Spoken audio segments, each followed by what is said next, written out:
What's going on, people? Happy Halloween to everybody watching. Welcome to another In Motion Football live stream. My name is Alam, and today we got a watch along for Texans Jets. We got a Week 9 preview.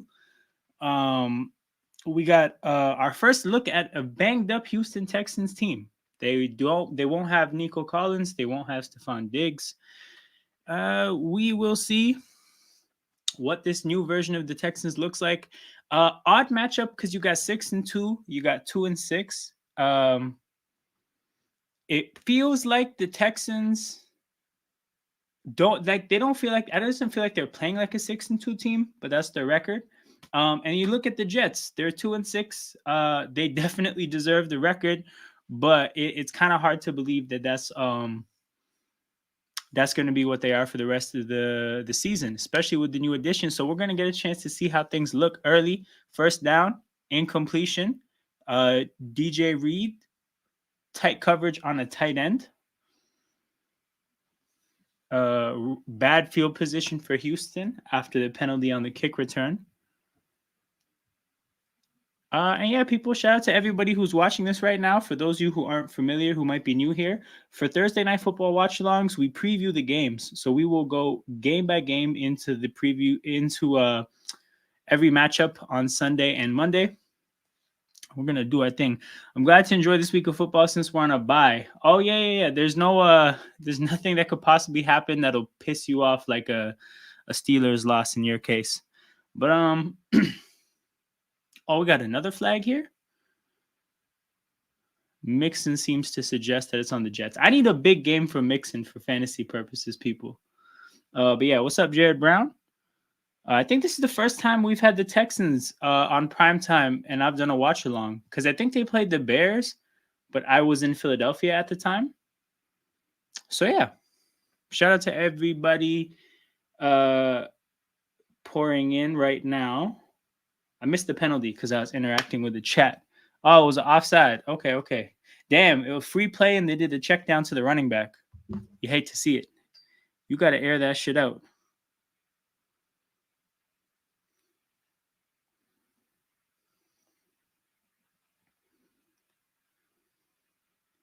Second and 5. Stroud, pump fakes. Tries to find Robert Woods. Good coverage by Jalen Mills, but also just looks like the receiver and the quarterback weren't on the same timing. That's something to keep in mind with the injuries at the receiver position. A lot of the guys that Stroud's been throwing to in training camp and in practice, not the same guys anymore. Now suddenly you're going to have to see what his chemistry is like with a Robert Woods, what his chemistry is like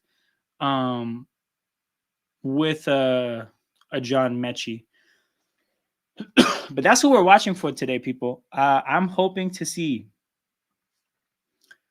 John Mechie get a bunch of catches today because John Mechie's actually from exactly where I'm from, like the exact part of the GTA that I'm from, with the GTA being the Greater Toronto area.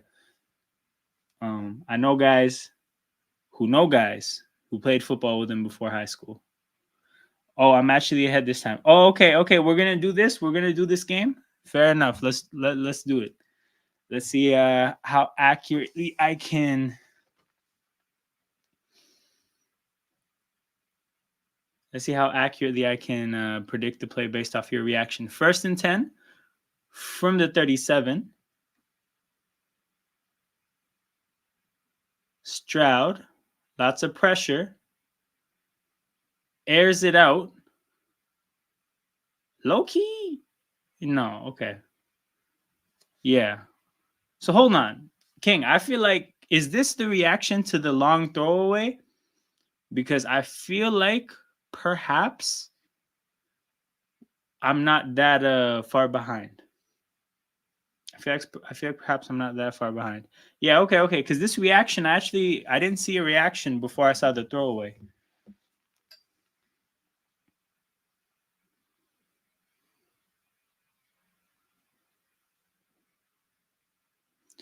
Stroud drops back, 2nd and 10, out to Schultz. So I expect Schultz to get a lot of work because, again, that's going to be the receiver in this game, him and Dell, who he's got the chemistry with. Mixon, Dell, and Schultz should be big games for them. And then the other thing to consider, the Jets defense I think was giving up 17 points a game when they had Robert Saleh, and they've been giving up 28 points a game once since they fired him. So I expect the Jets defense to not really hold up, even though the Texans have lots of injuries. Stroud makes a guy miss. 3rd and 4, gets the throwaway, but he cannot pinpoint pass. Hassan Reddick in the backfield. Oh shit! Hassan Reddick's first play as a Jet. Great job of basically. There's a term for that. I forget the term. I heard somebody talk about it, but basically just not even rushing the passer, just watching the quarterback while in front of the offensive tackle and containing him when he scrambles. Interesting to see him play that kind of defense against CJ Stroud. Normally that's meant for mobile quarterbacks, but yeah.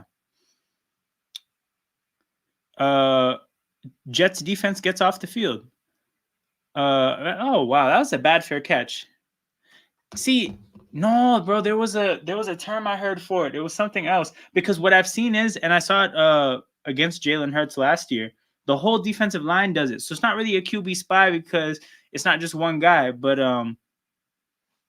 like the whole defensive line will just take a couple steps towards the offensive tackle and then just stay there and watch. And what they're waiting for is they're waiting for the quarterback to scramble, and as soon as they scramble, they're gonna contain him. Because I'm sure you guys see it a lot when sometimes with mobile quarterbacks, the pass rusher will be flying at the quarterback. Quarterback makes that one pass rusher miss. Now there's a ton of space to run into. It prevents you from being in that situation.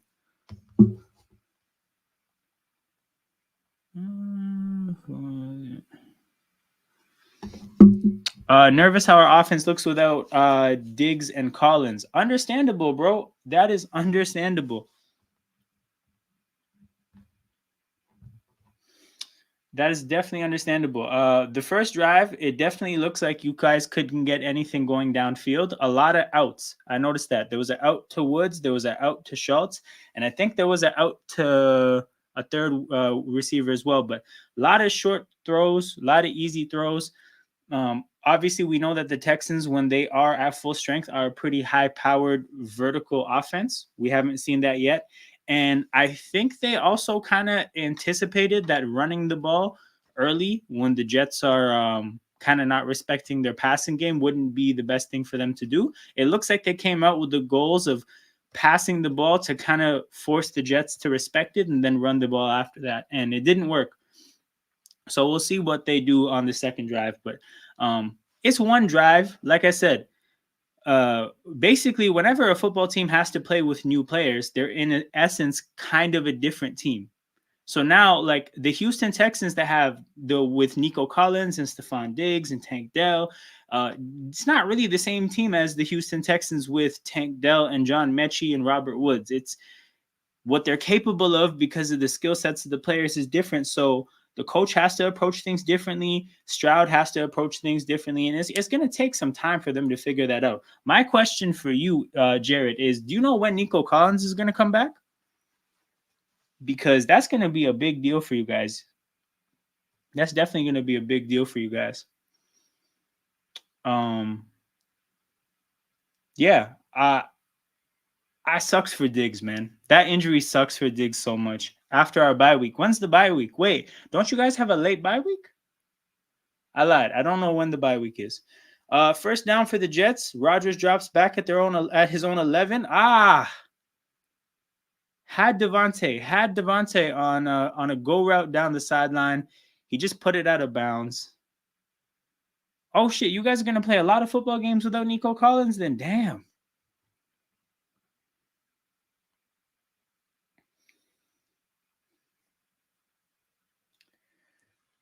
God damn.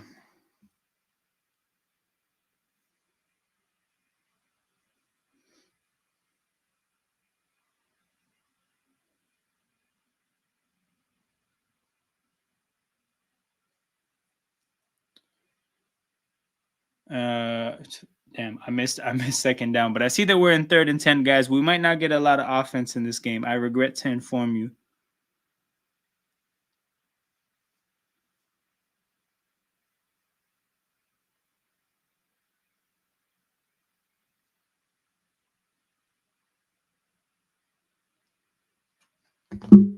Same old Jets. The good fan out there with a bag over his head. Well, big down here, 3rd and 10. Hilariously, this game has only seen, actually, we haven't even seen 2.5 minutes of game time yet. Oh, by King's reaction, they did not convert. Oh, shit, he got sacked. Oh, my God. The entire offensive line collapsed. Oh, my God. Danico Autry.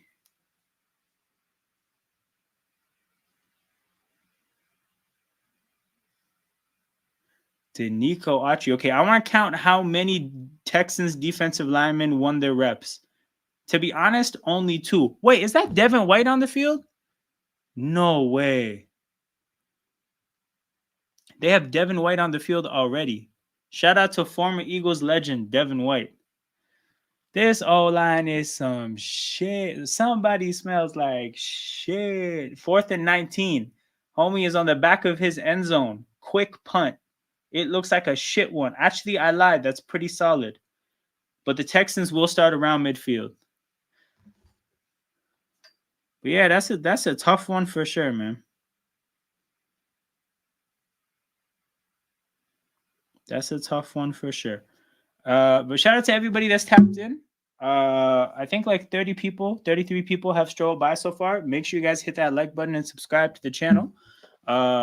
This is In Motion Football. We run hella watch-alongs. We have a thing called Playoff Landscaping. This is what we do, people. Lots of streaming content.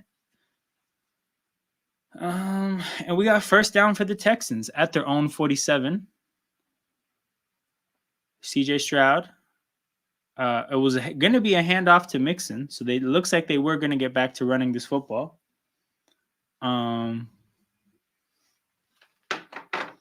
But a false start on Larry Tunsil. A false start on Larry Tunsil. What's that? Whoa, God damn, what the hell? We have to play the Jets, Lions, and Cowboys, Titans. Oh, shit. You guys play the Lions? Actually, why did I react that way? I think the name of the Cowboys just made me go like, oh, playoff team. The Cowboys are actually ass. Yeah, I mean, you guys are losing to the Lions, I think, but everybody else should be still, winnable games for you guys. 1st and 15, they run up the middle. So this is what I was talking about on the first drive. I do think that the Texans' approach to this game was we got to throw the ball a little bit to force the Jets to respect it, and then we can get the running game going. But we didn't really see the Texans run the ball on their first drive like that. There was a conscious effort to pass the ball. And first running play, or they were going to run the ball on 1st and 10. False start made them start with 1st and 15. Then they ran it again. Ineffective run. Oh, shit. He put the skull. King put the skull. Stroud drops back. Yo, these pass rushes are going crazy. These pass rushes are going crazy. DJ Reed blitzing from the secondary puts the Texans in 3rd and fucking long. 3rd and many. 3rd and several.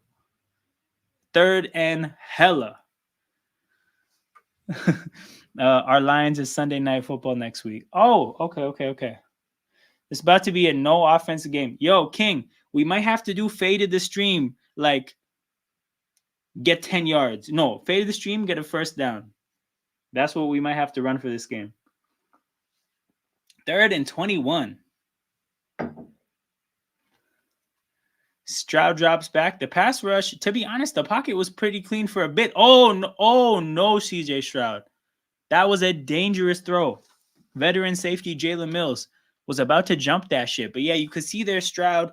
The pocket was clean for a little bit there, but he did have to shorten up his throwing motion to just get this out of his hands.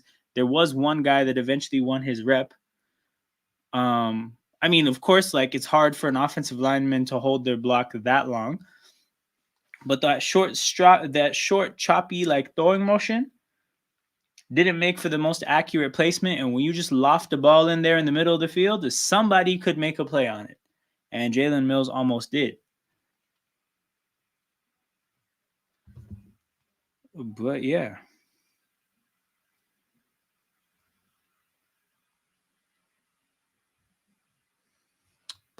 We got a punt here. So we got 3 punts in less than 5 minutes. Hold on. It's 10-12 on the clock, and there's 3 punts. And they just roughed the punter. The Jets just roughed the punter. And Tommy Townsend looks hurt. Okay, quietly, guys, think about the 4D chess in this game, right? Now, did you give the Texans a first down here with a penalty? Of course. But in a game that seems like it's going to have so little offense, knocking the punter out of the game, low key, that might be a 4D chess move right there. I'm kidding, obviously, people. But yeah. It looks like obviously he goes for the block, and to be honest, he doesn't like drill the punter's landing. What is it called? The planting leg? I don't know. There's a term for it, but you got to let that motherfucker land, and he didn't. But Tommy Townsend looks okay. Walked off the field. Jets. The Texans keep the ball. They're just past midfield. Then after the bye week, we play the Dolphins. And okay. Well, it's going to be important to get Nico Collins back for that stretch. That much I can tell you. Big up, Sir Fell. Good to see you, bro. Hey, thoughts on Sunday Night Football? How do you guys think you're going to fare against Joe Flacco's Colts?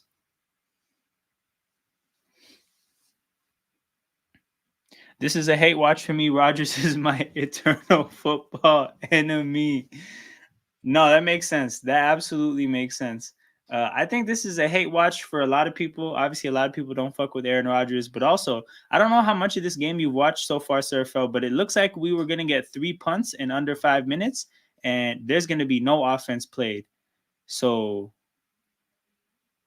I mean, the hate watch for this game might be you might hate yourself for watching the game. Yes, you read my mind. How early is too early to start fade the stream? This is true, Gail. This is true. I feel by the third quarter we're gonna have faded the stream. You got to get a first down. You have to get a first down. I'm not here. I'm not here trying to see 3 and outs. Who's hurt? W Gale alert. We will win. Our defense is top notch, and they need to rebound from taking 2 L's. No, I agree. I definitely got the Vikings winning. I got a question to ask you though, because what I've been hearing from the people that I respect who really like talk ball and like watch tape is that the game against the Lions, Goff hooped against Flores's blitzes the way nobody else has really in a long time.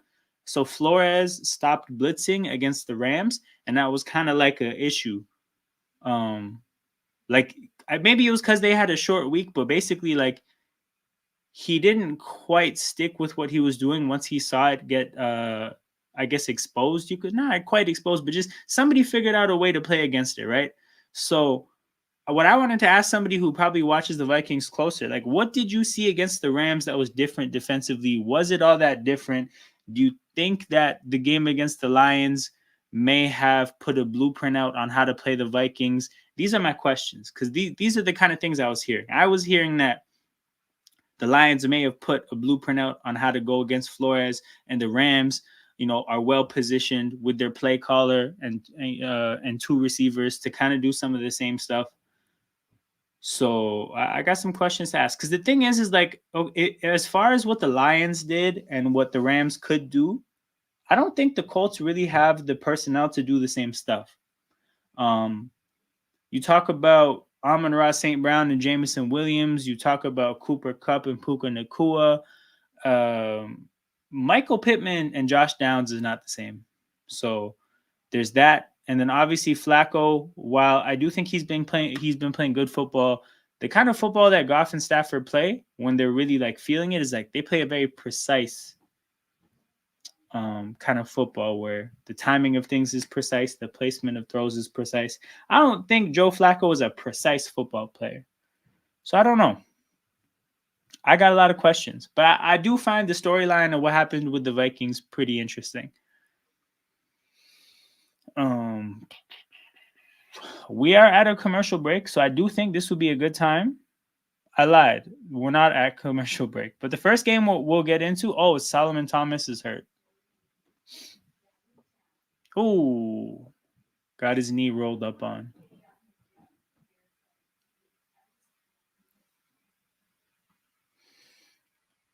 The issue was the college style offense. The quick routes against the blitz were effective. The corners were lacking the past 2 games and should turn it around. Okay, makes sense. 3rd and inches. Mixon. Handoff. Ooh. Great vision. Breaks tackles. Still going. Mixon down at the 11.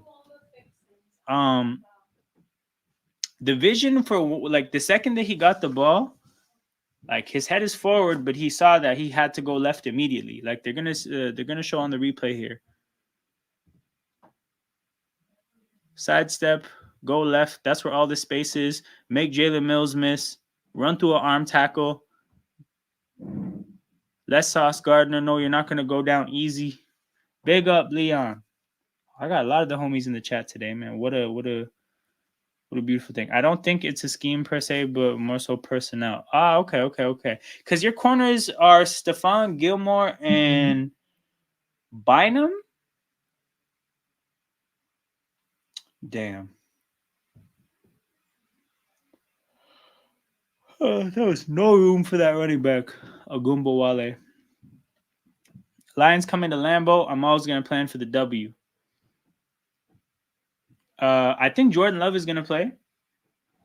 So that's good. Would hate to see that game happen with Malik Willis. I see that the Lions are 3-point road favorites. I don't know about that. Oh, shit. Something bad happened. King put this in the chat. He's a little bit ahead of the game. Something bad happened. Stroud. Pocket collapses. No, he dropped the ball. Yo, guys, we're going to get no points in this game. Will McDonald the fourth. Oh, my God. He dropped the ball. Hold on. Did somebody knock it out of his hands or did he just... Oh, they're highlighting Quinnen Williams, so I guess he forced a fumble. What happened here? Quinnen Williams.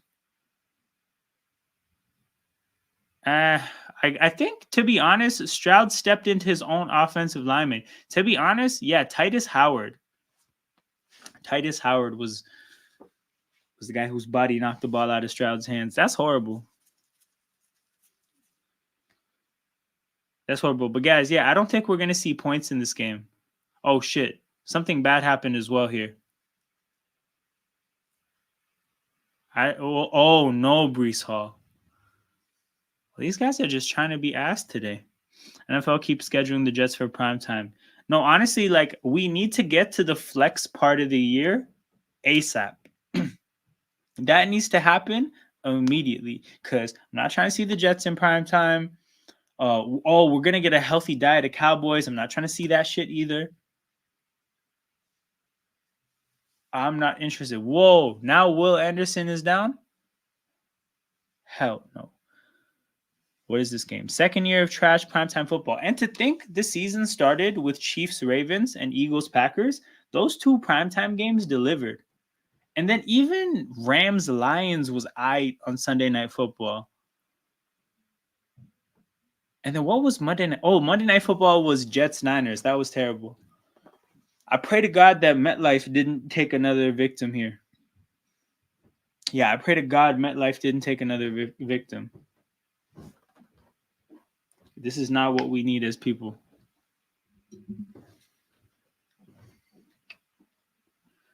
Seattle and Detroit was good. Yeah, Seattle and Detroit was a pretty good primetime game.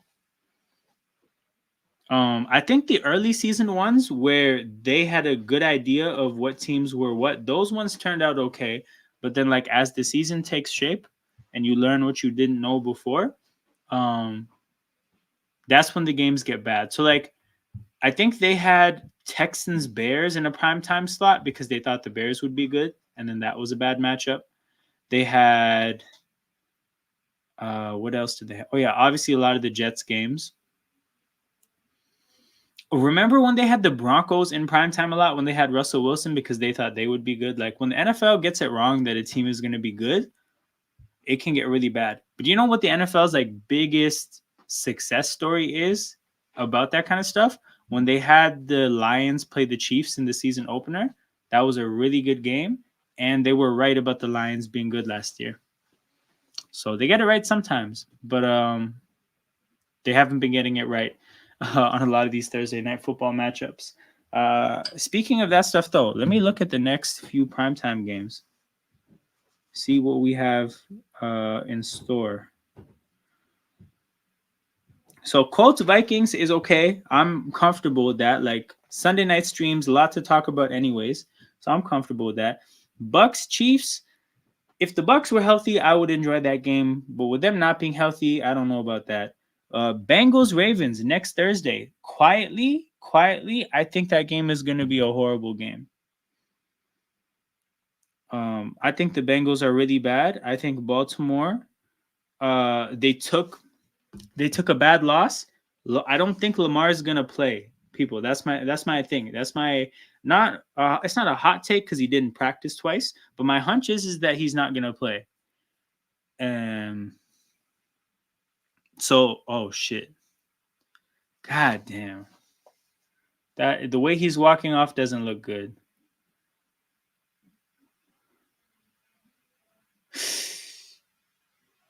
You know what though? The fact that it's a contact injury is better. It's the non-contact injuries that are trouble. Contact injuries, you can hope. I wished us and the Ravens got flexed to primetime. Yeah, that's the thing. That's going to be a good matchup. Quietly, I think the Bengals are going to get slapped on Thursday Night Football. So I don't know about that. Lions Texans on Sunday Night Football next week.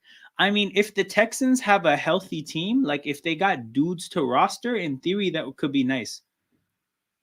But I don't think that's going to happen. Oh, what the hell was that, Rogers? You know what's kind of interesting? I feel like the two Jets games that I've seen, so that was the games against the Steelers and the games against the Texans, I've left those games feeling like Rodgers and Adams have like no chemistry. I've seen at least now 5 or 6 throws that just look like two players that aren't on the same page. So the irony of the talk being that, you know, these guys just have amazing chemistry and they're going to pick up where they left off. I have yet to see that. It very much looks like a receiver that just got dropped in an offense in the middle of the year. 3rd and 9.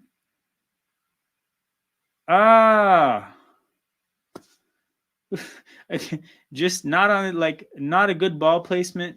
Not good ball placement on that throw to Mike Williams. MetLife is cursed. Meadowlands is historic landfill. Look it up. Oh, I didn't actually know that part of it. It's literally a landfill. That's crazy. Like I've heard people call it trash, but I guess it's the honest, literal truth. They're already booing, bro. I wish I could boo. Like, if it wasn't a horrible audio experience for you guys to listen to, I would be booing right now. How many punts is this? The area around it, yeah. Oh shit! What a horrible thing to do for teams in New York, right? As good as like of a vibe and atmosphere New York sports teams could have. Like if you think about what Yankee Stadium is, you think about what Madison Square Garden is. The fact that the Jets and Giants have this, literally, that's the problem. Though is they took it out of New York to make a cheaper stadium. You got to drop it in again wherever the hell you can find enough land to put a football stadium. Which in the modern day, like if you're looking for cheap land, it's gonna be in the middle of nowhere, probably near a landfill, because that's the type of shit that depresses, you know, real estate value. So that part of it makes sense. But yeah, I was gonna check something. How many drives do we have so far? We got 1, 2, 3, 4. We got 4 drives in less than 9 minutes. We're gonna look at a game with no points. It's gonna be Joe Mixon against the world. Also, did you hear that the Sixers were supposed to move to New Jersey? Yeah, just because Philadelphia, like, there's a bridge, I think, that literally you go over the bridge and you're in New Jersey, and it's effectively like, I mean, what, 10, like, it's a bridge that's separating Jersey and Philadelphia, and they wanted to put it in that part of Jersey. So Jersey would casually like host Bear sports teams that were just not theirs. But I mean, I guess you got to do what you got to do to make money. Mixon.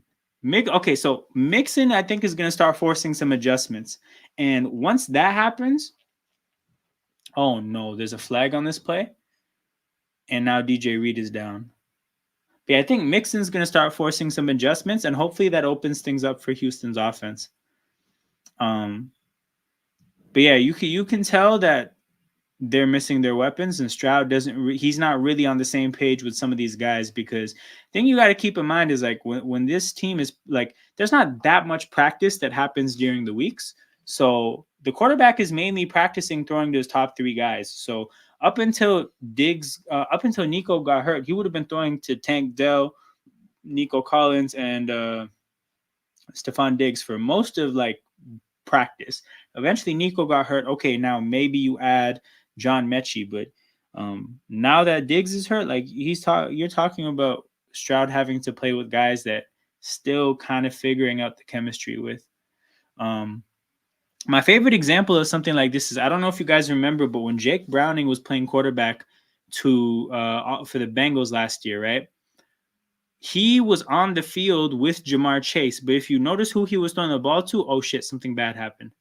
Oh my God. A violent sack on CJ Stroud. Who was that? Quinnen Williams. Hey, big up, Joel. Lots of defense. This game is going to have no points, minimal yards, probably a few injuries because it's on MetLife's turf. But yeah, this is not good. This is not good primetime football. Aaron Rodgers, don't fuck up my fantasy today. Okay, what's the fantasy interest you're rooting for, bro? Let me know. Quinnen Williams is a good-ass defender. This is true.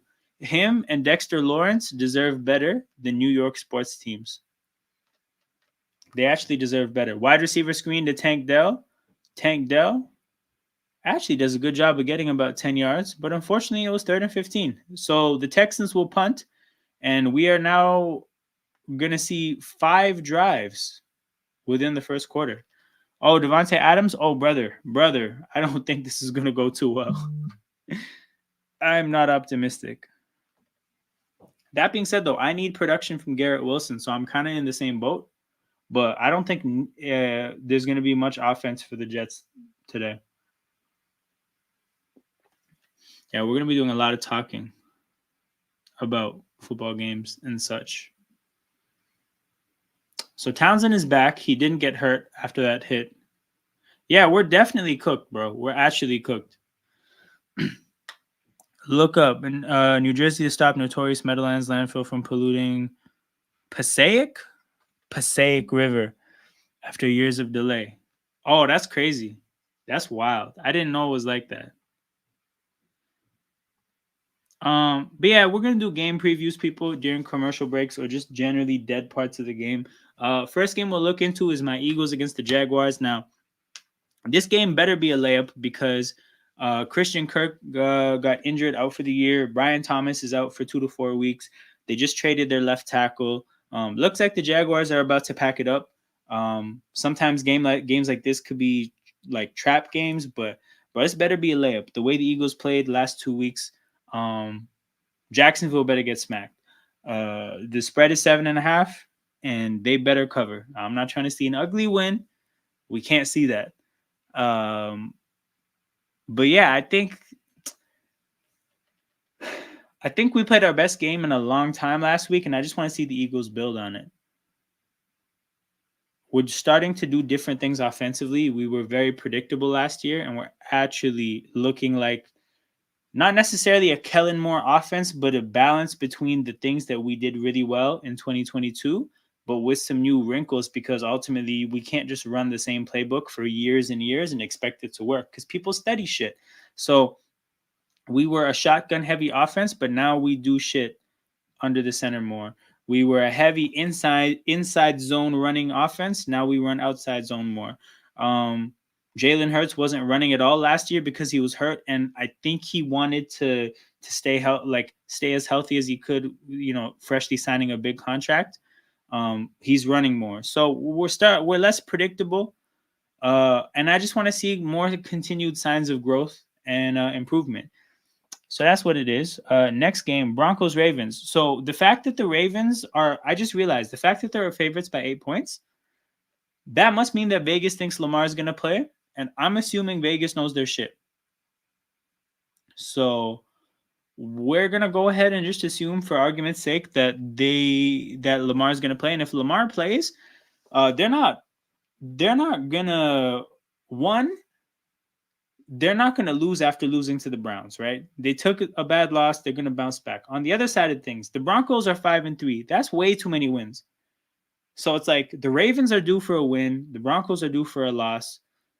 Will Anderson's okay? See, guys, I told you, the contact injuries are not the worst things in the world. It's the non-contact injuries. Those are the ones you got to be very careful about. Or you should be very sad about when you see them.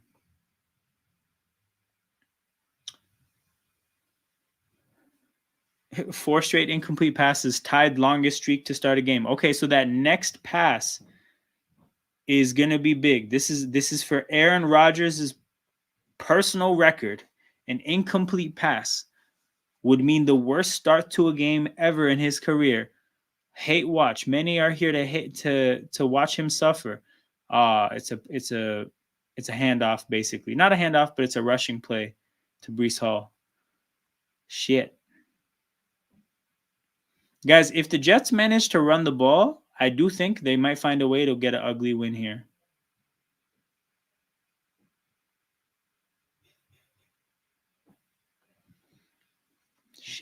Shit.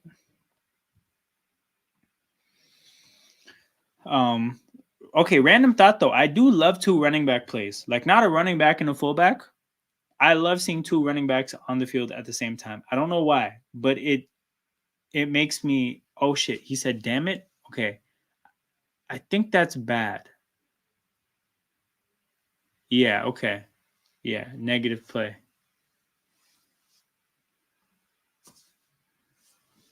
He got one.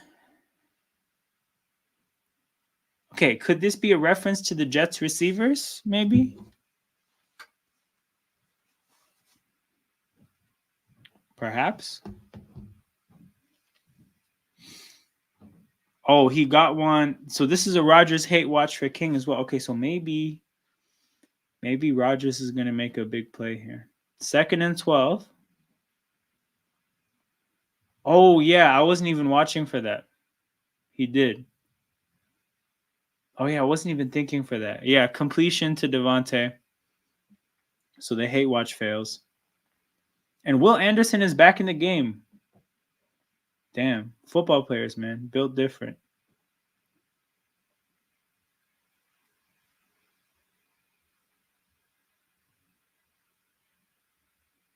Third and 7.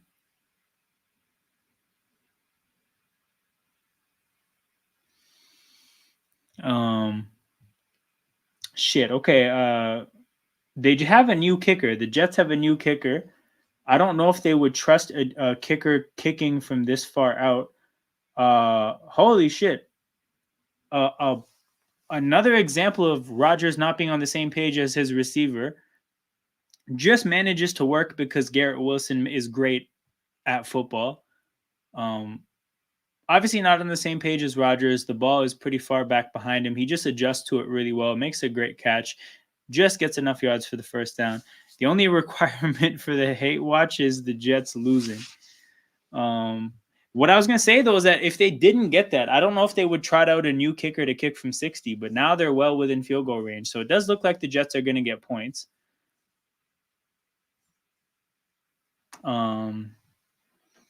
But yeah, I'll say this, if the Jets find a way to run the ball, the way Houston's playing, they might get an ugly, like, short week Thursday night football win at home type of a win. I want at least 2 Rodgers picks. He always has at least 1 or 2. I think no. Actually, I'm not gonna lie. I think this is the most like unified chat I've ever seen in the history of YouTube. Everybody's come together to say, fuck Aaron Rodgers. Damn, the referees saw a face mask? That's crazy. Hey, Surfa, did you see that? The referees saw a face mask.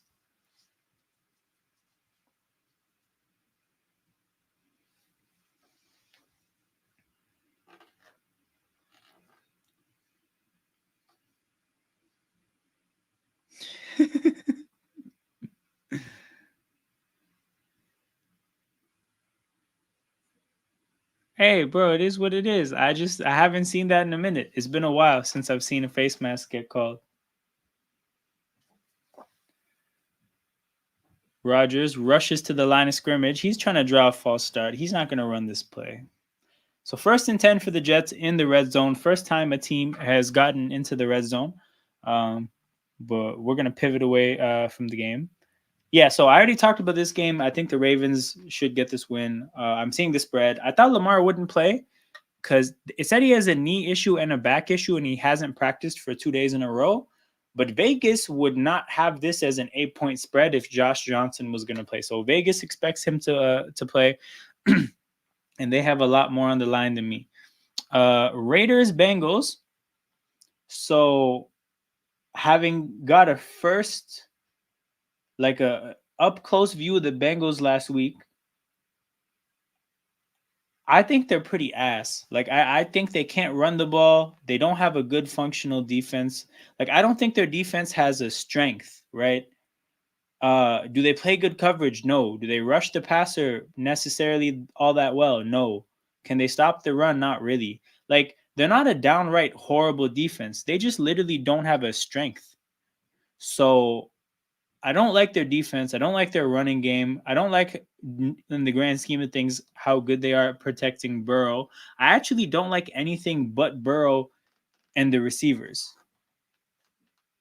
which is kind of interesting. It brings me back to some of the other older Bengals teams where it was Carson Palmer, Ocho Cinco, Manzada, maybe a running back, and like nothing else for the most part.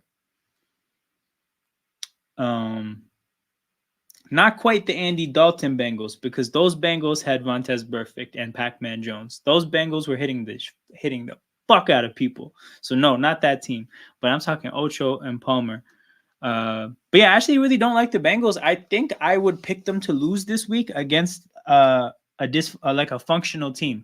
My issue is I think the Raiders are actually complete ass. Don't have a quarterback. Yeah, they don't have a quarterback. They don't really have a running game. I don't know if you guys watched their game against the Chiefs last week, but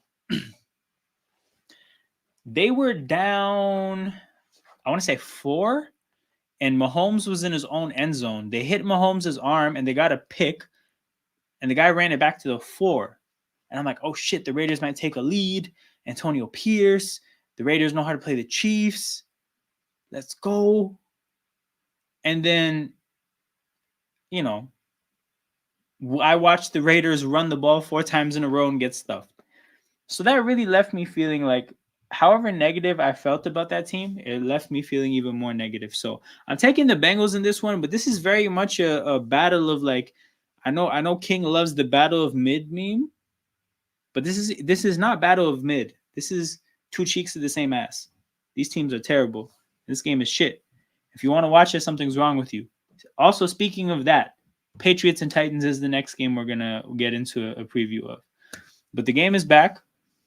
They're showing people in the crowd wearing Halloween costumes to a football game. I don't know. Finally, okay. Malachi Corley. Oh, he's probably going to score here, right? Yeah, he's going to score. We got points in this game, people. We have offense. End around to Malachi Corley, rookie receiver. I think that's his first career touchdown. 6 plays, 69 yards. This drive did not seem that efficient. That being said, it is the Jets, and that is not the way the chat is leaning. So this is not the outcome that the people want. but we finally got some points. So hopefully that gives the Texans, like, it kind of pushes them and nudges them. Like, you have you guys seen the meme of the guy like poking somebody with a stick, like, hey, do something? Whoa, whoa, oh no! Is there a clear recovery? Is there a clear recovery? Is there a clear recovery? I just mixed clear and recovery to get career. That's hilarious. Um, Yo, fuck the ball being dropped. He definitely dropped it at the one. Whoa.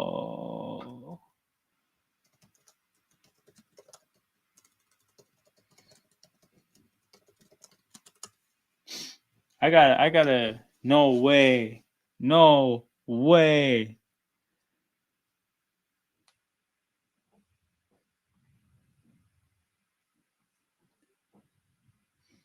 I gotta do something for the people one time. For the wait, where the hell did it go?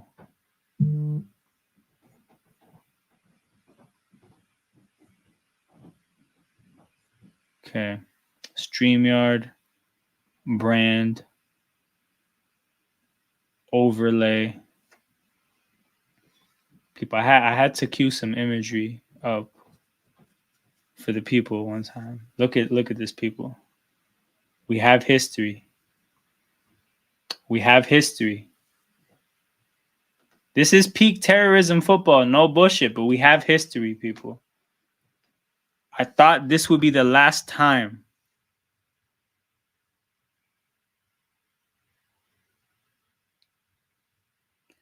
I'm trying to find the date that happened.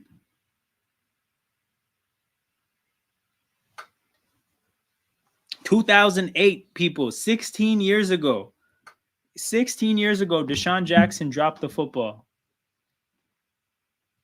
Malachi Corley said, I'm a fan of history, you know? The Haywatch is reignited. Holy shit. This is the thing that I feel like they're messing up by not showing. Look, he probably dropped the ball before the goal line. We can figure that out when we need to. They need to see if there was a clear recovery or not. Because if there's not a clear recovery, I don't know if you guys remember this. I was watching that Eagles game live. What they did is they ruled that nobody picked the ball up, so they just put the ball at the goal line, and Brian Westbrook got the touchdown. So I say that all to say, none of this actually matters if no Texan player picked the ball up. Like, this just means Breece Hall is gonna get the touchdown.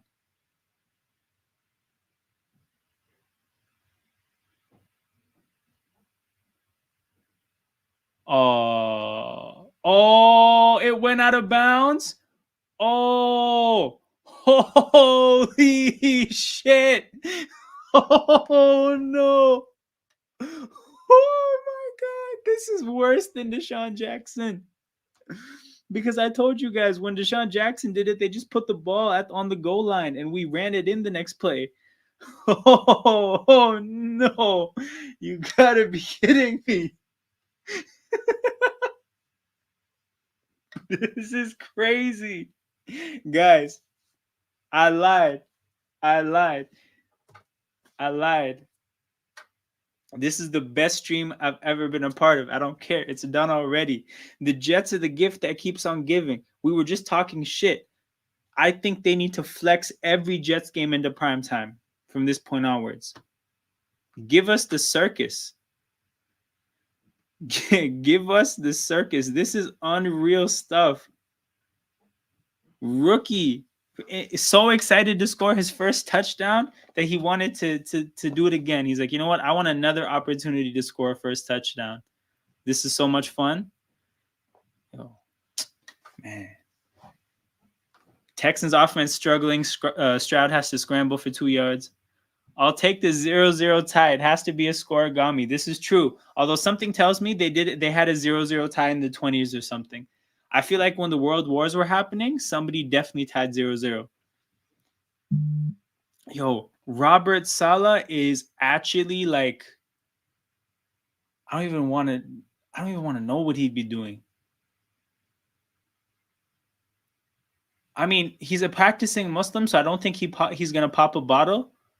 But whatever the equivalent of popping a bottle is for practicing Muslims. Oh, Stroud missed Mechie. 3rd and 5, and the pass rush stopped Stroud from having a clean platform to throw from,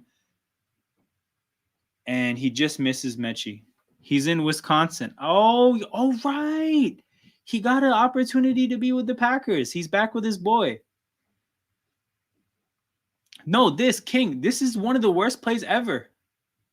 One of the worst plays ever because it was a touchback. He literally dropped 7 points. This is one of the worst. He dropped 7 points to celebrate early. Oh my God, Deshaun Jackson. I gotta see. Is Deshaun Jackson on Twitter? Does he have something to say?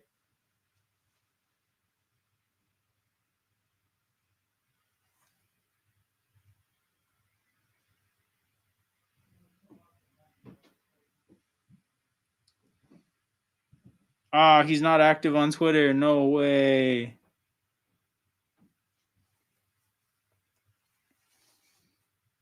Oh no.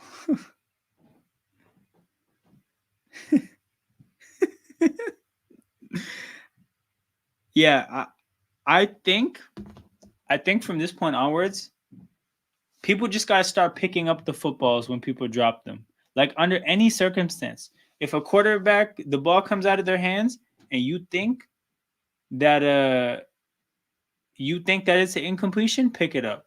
Somebody just ran into the end zone and they dropped it immediately, just pick it up. That recovery is crucial. You know what would have been wild too? Imagine if the ball was rolling and some Texans player out of frustration just kicked the ball. Because that probably would have been a penalty. Oh man, that could have gone so many different ways. And of course, the Texans do nothing with it. Guys, we're going to see no points. I actually think the Jets are going to win this game 3-0. That's the vibes I'm getting so far. I mean, yeah, but the Giants' 2-point attempt was some of the funniest shit. Okay, they're different kinds of stupid. They're actually completely different branches of stupid because like the Jets stupid is like a incompetent, you just can't get anything right kind of a stupid. Malachi Corley stupid is a like can't focus on two things at once stupid. Like he was so overwhelmed with excitement, he forgot how football works. Aaron Rodgers. Short out to Devontae. The Texans brought 5 people. I don't think the pressure was going to get home, but Rodgers got rid of the ball as if they were.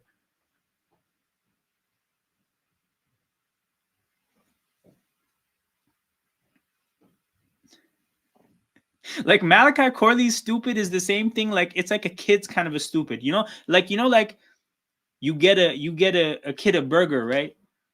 And then the kid's happily eating the burger. Then you come with some ice cream, and the kid gets so happy they drop the burger to go, like that type of shit. And then like the Giants 2-point conversion, that branch of stupidity is like somebody trying to put together like a sculpture or something that's gonna fall apart. Like like somebody who just doesn't actually understand what they're doing. Like like trying to put a house of cards together and they don't even know how to do it. The shit's just gonna collapse. It's take your pick. It's about your stupidity of choice. Oh no! I saw King's comment. This is bad for the Jets. Oh no! Oh no! Jets, what the fuck is wrong with you guys? They just had one of the one of the wildest holy shit one of the wildest like instances of a guy dropping a football. And you would think that in the mind of every Jets player, like, man, we got to not drop the football anymore. And they follow it up literally with 2 plays afterwards, a fumble. Okay, we're gonna have to see whether like because he definitely made a football move. We're gonna have to see whether he took 2 steps. Oh, brother. No, Surfel.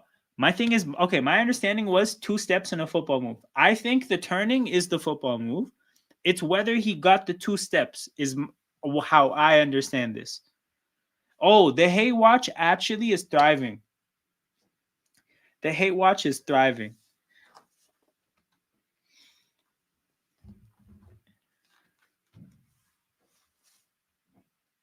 No way.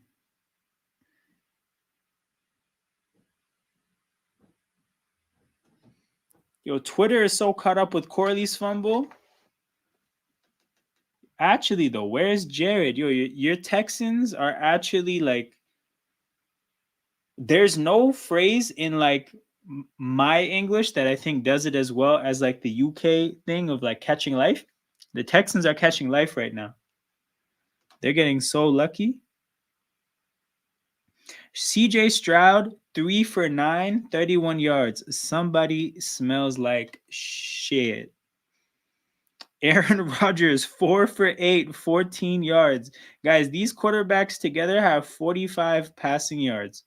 Mixon himself has 51 rushing yards. Mixon has more rushing yards than both the quarterbacks. Guys, you know what's funny? Aaron Rodgers has 14 passing yards. Malachi Corley has 18 rushing yards. Malachi Corley has more rushing yards than the whole pass attack. Unfortunately, he just also has a fumble. He just also has a fumble. Nico Collins is the real rookie of the year. Hold on. Offensive player of the year?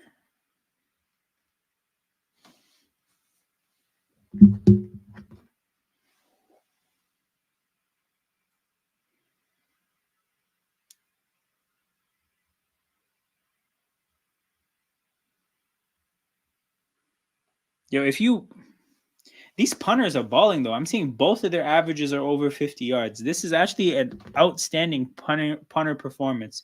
Oh, they ruled it an incompletion. Whew. See, okay, I think that's the thing is the issue was always the steps. Because he catches the ball 1 step, literally he fumbles as his second foot is coming off the ground, but his second foot didn't get off the ground. Oh, Nico Collins over Jamar Chase is what I meant. Ooh, that's a spicy take. That is a spicy take. But truthfully, like it looks like Collins is doing a whole lot of carrying. Guys, I still can't get over this. This got trumped today. This actually can be put to bed. Like put the doves. I'm telling you, King, the punters are balling today. Oh God, did you guys hear Thomas Morstead's tips to Aaron Rodgers? Aaron Rodgers said he asked Thomas Morstead what he does to stay so young and like to stay playing well into old age. And Thomas Morstead says he drinks water every day with cayenne pepper in it. So then Rodgers started drinking the cayenne pepper water. Now, as a person that has cayenne pepper in their house, because I am an ethnic person, I can't imagine doing that. I don't know why a person would do that.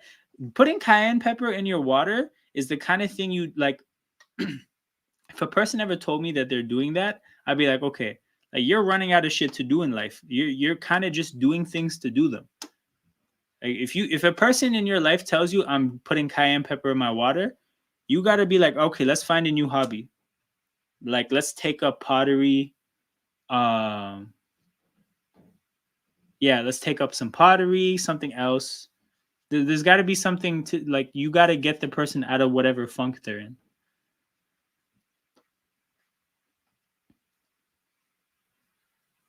Hold on, King. Are you supporting the cayenne pepper in the water? Because I can't see it. Like spicy water, I don't think is the wave.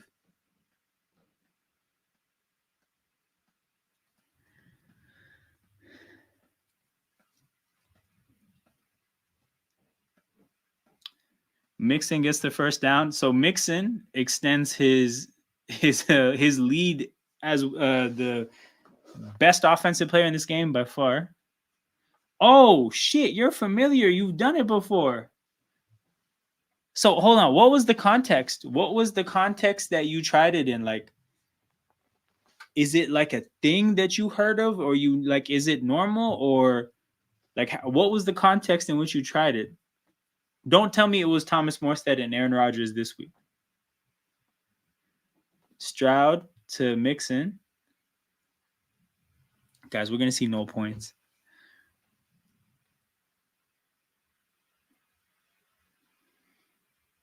Supposed to help with like weight loss and all that. Oh shit. So then damn, I may have been roasting Thomas Morstead for no reason. There might actually be some merit. I didn't know it was a thing. But that being said, that was a 75-yard punt. Guys. Hold on. NFL on X. Look at this. Look at the kind of game this is. The NFL's X account is putting the alarm bell like thing. No, it's not the alarm. What the hell am I saying? Like the alarm lights around 75-yard punt. Why are they doing that? Because there's no offense to put the alarm lights around. You can't put 40-yard Devontae Adams catch alarm lights, emergency lights. No, you can't put Brees Hall 70-yard touchdown emergency lights. No. 75-yard punt. Houston versus the Jets on Prime Video, also streaming on NFL Plus. That's what you gotta. That's how you gotta promo this game. A 75-yard punt. Hyping up a punt is wild, but here's the thing. I said it casually 5 minutes ago. King put it in the chat. It's actually the truth. The punters are dominating in this game. This game is a punting showcase. Like, I know the special teams coordinators went. Like, you know how they have like big meetings in the off season. Like, if the special teams coordinators ever link up at the like off season meetings, they should watch this game together and have a watch party for this game, because this is what punters dream of. I'm sure. Joe Mixon actually carrying an offense by himself. No, don't tell me there's a flag. Oh, no. Oh, you can tell Mixon is fed the fuck up with this. He's like, yo, I've had 3 big runs called back for holding penalties now. Robert Woods was holding too, a veteran blocking receiver? No way. What did he do? Oh, I mean, yeah, he was Yeah, he's holding in the hole. Yeah, that's a good call. Dalton Schultz, wow. Damn, he made a play? Or he did a really bad thing? I'm about to see.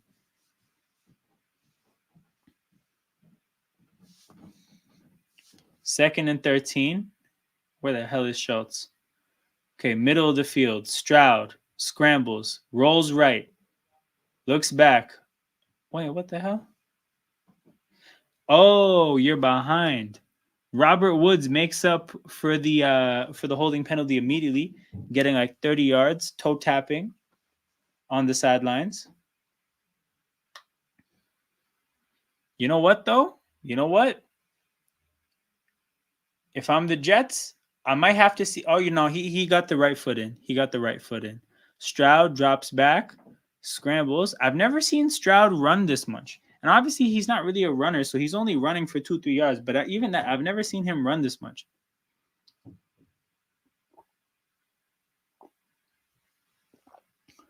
Well, what a game, man. I'm actually having so much fun.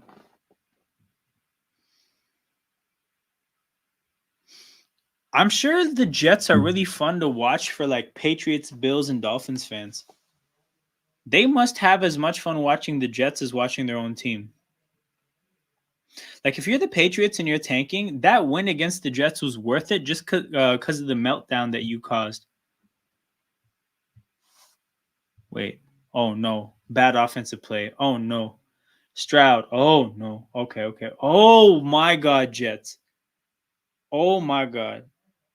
Sauce is down, and that's horrible, but also the Sauce got a penalty from the ground. And Rodgers haters like myself. Many people, which is many people. Oh, it's holding on the defense. I thought they were going to call Sauce for the interference on the ground because actually, no bullshit. Dalton Schultz was running to the ball and tripped over Sauce on the ground on his way to the ball. But yeah, he did hold. He held. Damn.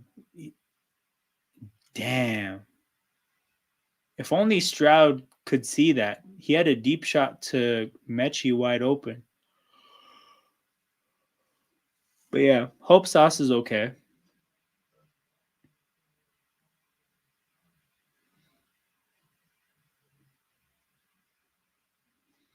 Guys, what do we think of these Jets uniforms? I think they're onto something, but I don't quite think that this is it. Um, because I think they need like so basically they got the all black for like the dominant color, but then you got the white accents with the names and the jersey numbers, but then the green accents for everything else. And I don't think that this combination of those three colors is perfect. I think this could be done better.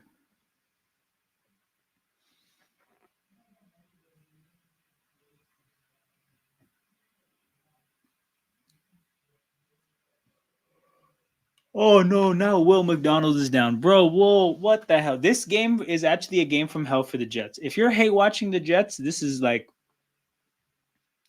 next level.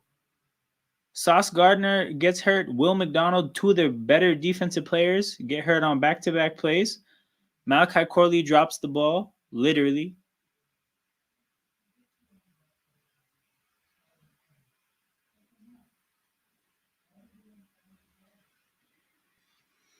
So hold on, I have a question. You think Malachi Corley and Tyreek Stevenson are gonna talk? Oh shit, that was non-contact too, right? Oh no. But yeah, you guys think Malachi Corley and Tyreek Stevenson are gonna talk? Because I think they have bear shit to talk about. They can actually like I think they can help each other get through the things that they're going through right now. You know how like if you go through something traumatic, it can be helpful to talk to somebody else who's had a similar experience to kind of like normalize the experience and kind of humanize what you went through. Have somebody who's going to really understand what you're talking about. I think Malachi Corley and Tyreek Stevenson from the Bears, they can really help each other, I think. MetLife is unforgiving, man. I hope he's okay like Will Anderson was. NFL mandated group counseling. It's true, man. Hey, there's nothing wrong with you guys. Just stop being stupid. Like, stop being stupid. Like, it's like self-inflicted stupidity. It's not even stupidity that you can't do anything about because you're just stupid, right? Like, you can't you can 100% not taunt the crowd or drop the ball. It's very much in your control. You just have to decide to do that. The stupidity isn't in what you're capable of. Your stupidity is in like your discernment. MetLife is cursed. A hella bodies buried around that area. Halloween settings. Halloween settings. This shit is getting spooky. This shit is getting spooky. What a literally a horrible game for everybody but Joe Mixon and Brees Hall. Everybody else is having a shit day. Oh my God, Fireman Ed. Think about what Fireman Ed's life is. Okay, when this guy's on the clock for work, he runs to fires. So fires, one of the most dangerous things humans can like encounter. The man runs to the fire. And then in his leisure time, he runs to a different kind of fire, a dumpster fire, the Jets in this stadium, bro. This guy constantly runs to nonsense. Bro, he runs to some of the worst shit you could run to. Fire and the Jets. Bro, like this is that guy's decision making is horrible. He runs towards the wrong shit.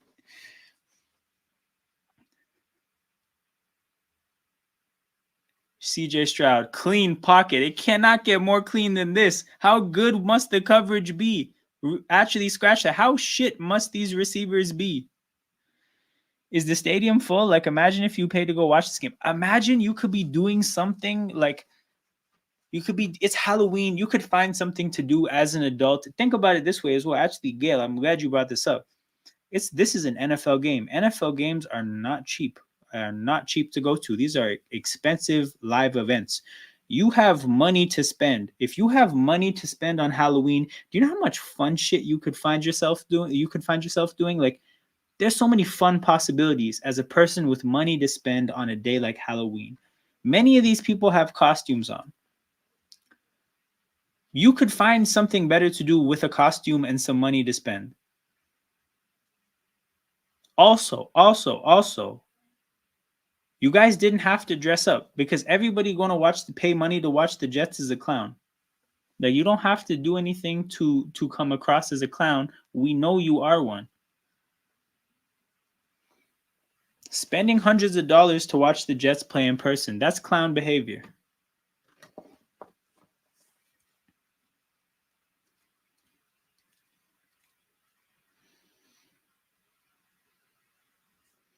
I'd rather take this than a blowout. I mean, again, like, I think this might be amusing if you get really, really drunk. Stroud, pocket collapsing. Yo, Stroud's receivers, you know what? They need to. Do you remember that Thursday night game, Steelers Titans, where they did it from the Madden angle? Give me the Madden angle of this game. I want to see these receivers getting strapped up because the way CJ Stroud is holding on to this football, as good of a quarterback as he is at throwing the football, like in a timely fashion, the way he's holding on to it, his receivers must be strapped up. So I want to see it. Show me these guys getting no separation. Yo, the guy who dressed up as Joker for Halloween, the guy actually might be doing a maniacal laugh, like unironically. This game might drive him mad. Stroud, again, holding on to the ball. Nobody's open. Lofts it into Tank Dell, into double coverage. The result of all of that was, not open receiver. No, I got to throw this into double coverage because my receivers are having so much trouble. I said it before, but I was around and talking to Jets fans when they played us. Yeah. You were out there talking hella trash. Decline. The fuck? I can't lie. Oh, Mixon scored? Yes. My fantasy team smiles. I really like what this first down thing the Texans are doing. I like this. You can't really see it because I got shit covering me, but they're swinging the arms around and doing the hitting the like building up to the first down. I like it, and I don't know if you guys have noticed, but the whole team gets in on it. It's not just the guy who got the first down. The whole team, offensive lineman. I saw an offensive lineman doing this when Mixon got a first down. I like it. I'm a fan. This guy, they're actually showing up to this Jets game wearing the same paper bags that the Browns fans used to wear.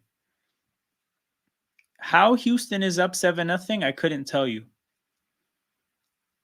Holy shit, what a day.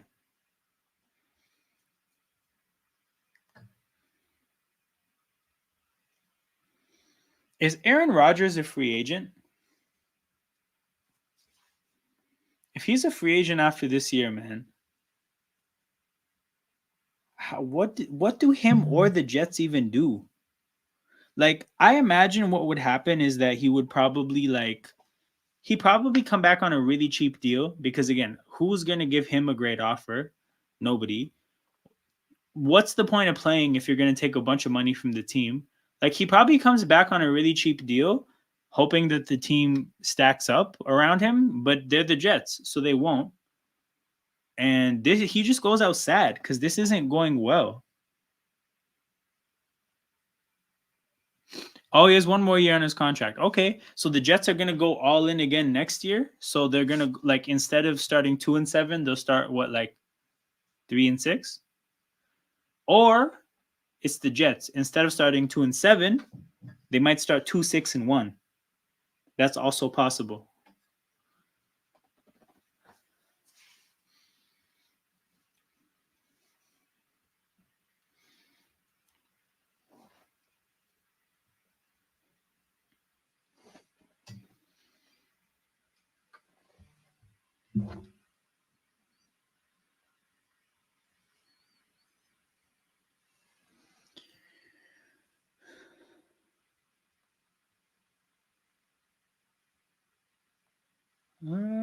But yeah, we can get into some games right now. Oh yeah, Patriots and Titans. I didn't have much to say about this game other than I know you guys saw the thing that was going around about how the teams that play the Lions always lose the next week. So the Titans just got their shit rocked by the Lions.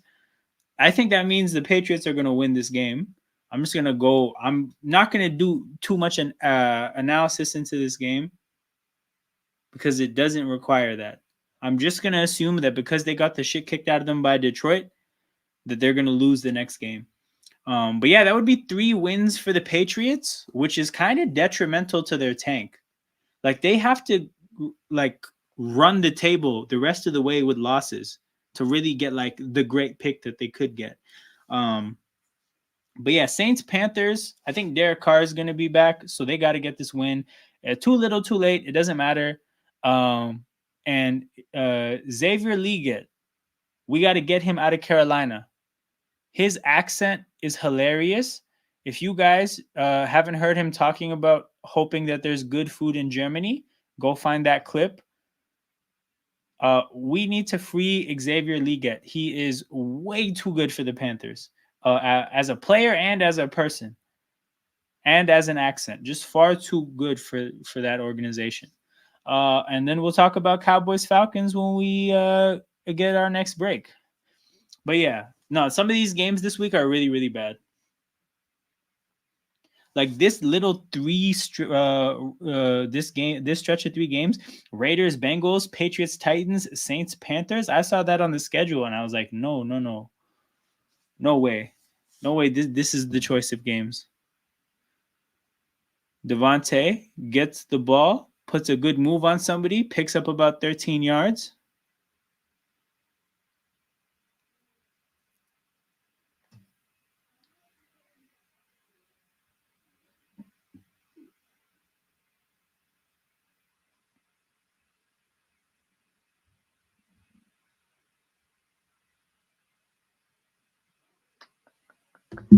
Three catches and 20 yards for Devontae. Handoff to Breece Hall on first down. Does feel like the Texans front 7 has done a better job on Breece Hall these last 2 drives. Puts the Jets in second and long. Kind of feel like the way this first half is gone, it's really important for the Jets to get a touchdown here. I don't think a field goal would do enough to erase some of what happened in the first half. But with how bad that first half went, I feel like they have to get something here. They have to leave with something.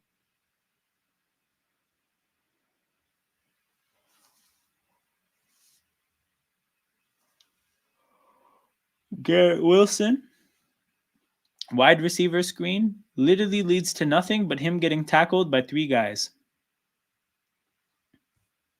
Talk about a mess with that play.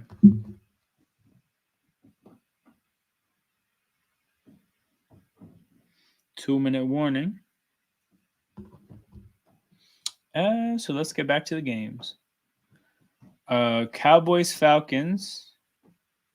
So, kind of think the Cowboys are supposed to win this because they're 3-4. They need this game a lot more. Atlanta is 5-3. They're kind of in a cushy situation with their kind of their standing in the division.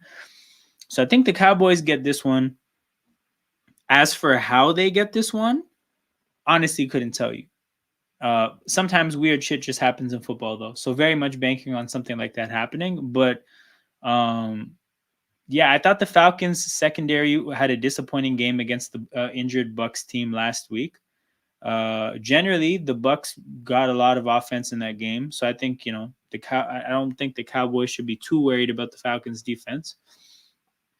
And then I just expect uh the Cowboys' defense is banged up,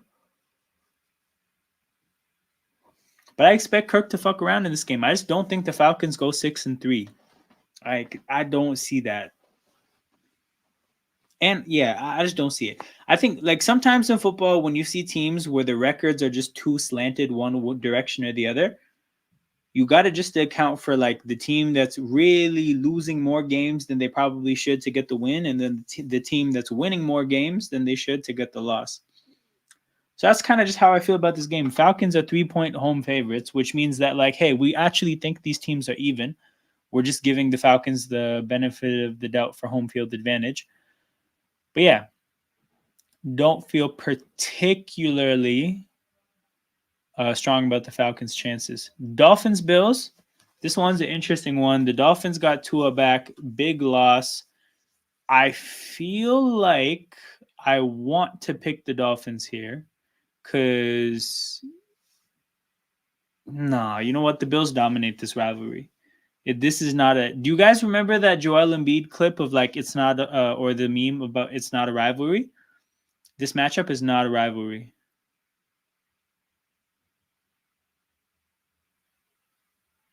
Is not a it's not. So sorry, I just saw Tony Gonzalez pouring candy corn all over the set, which I just think is irresponsible and weird and not entertaining. So I don't know exactly why he did that, but whatever. I don't know if you could see, but I fully just like stopped in my tracks because I was like, what the hell am I watching? Aaron Rodgers gets sacked. Devin White has been in the backfield quite a bit. For a linebacker that can do really nothing but blitz, he's blitzing his ass off today. Long fourth down for the Jets. They pan to the Jets crowd,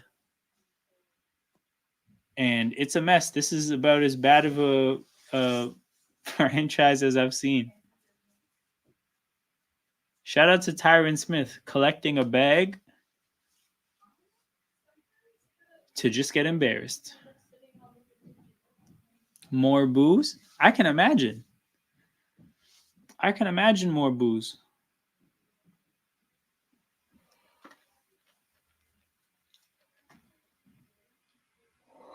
Daniil Hunter with the sack. Man, you're actually down 7 in a game where your rookie receiver dropped the ball for 7 yards or for 7 points.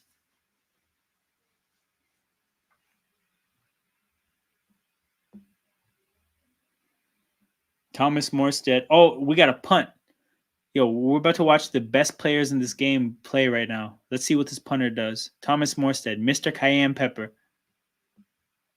kicks the ball. What a shit punt. What the hell? Talk about a letdown. An absolutely horrible punt there.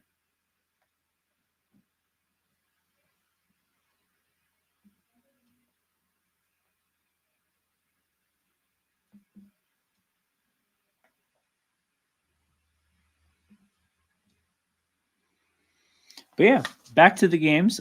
This game is not a rivalry, so I got the Bills winning. And I think this would effectively end the Dolphins' year the way it ends the Jets' year, this loss. I mean, like on paper. I mean, he is the Jets player. Yeah, that's tough. Being a Jets player, that's not a vibe. Not a vibe at all. Chargers, Browns. Okay, the game is back. The game is back, but I got takes for that game. I got takes for that game for sure. A handoff to Mixon in a 2-minute drill. That's the state of the Texans offense right now. We're gonna do handoffs to Joe Mixon in a 2-minute drill. What the hell?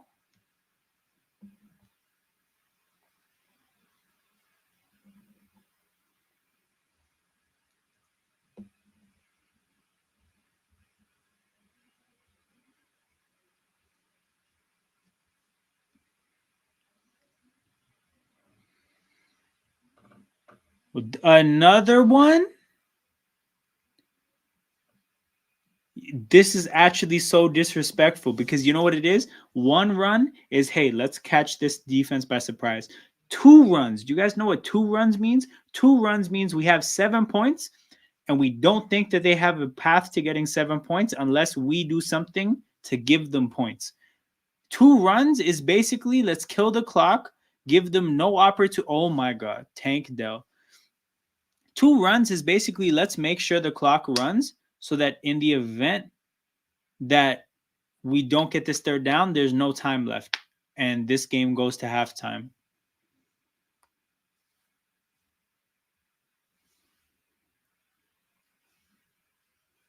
But yeah, what a play by Tank Dell. But also what I would say is like what a blown coverage by the Jets defense because he caught it in space and he continued to have space and nobody touched him for a long time.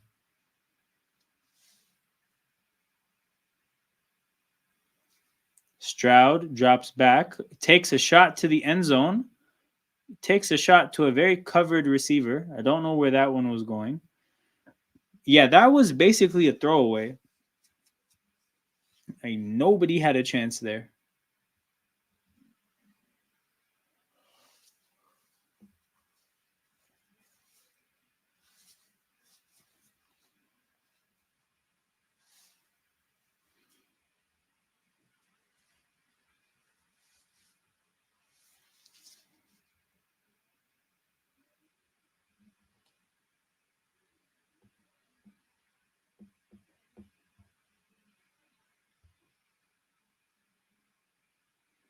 Oh, this is a bad play? Oh.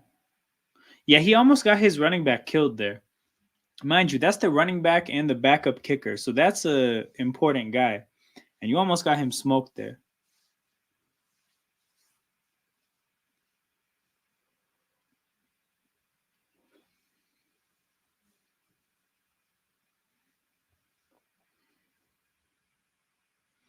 Ulbrich actually always has the exact same face. Ulbrich always looks the same. Does he talk? Because I don't think I've ever seen him talking. Oh, this is bad. This is bad for the Texans. Oh, no, man. I mean, at least your kicker can kick. Oh, no. Stroud is down.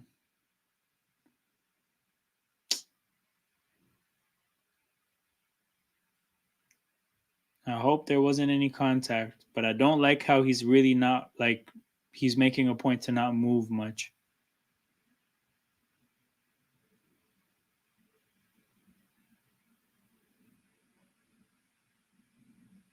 I didn't see it. I didn't see what happened. Okay, let's watch the ankles.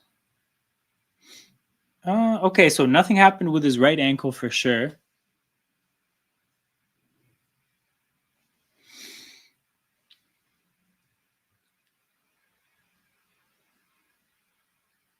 Yeah, I don't know what happened there.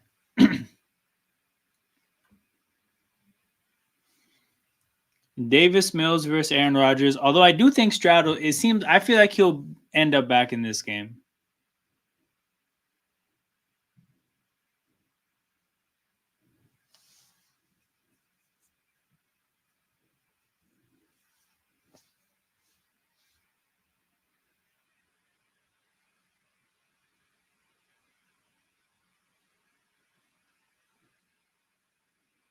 Oh, I just saw what happened to his left leg. Yeah.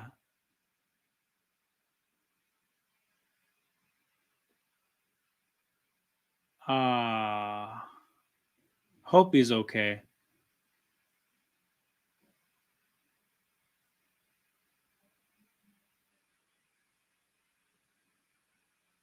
I don't know. He's kind of reacting like he'll be fine. Oh, no. Oh, he missed the hell out of this kick.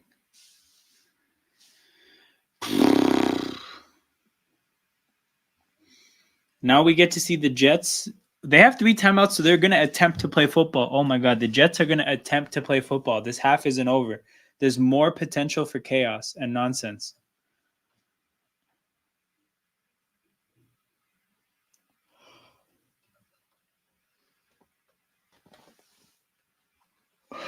Okay, that's the first time I've seen Ulbrich react differently to anything. He actually had a reaction, and he like made a face.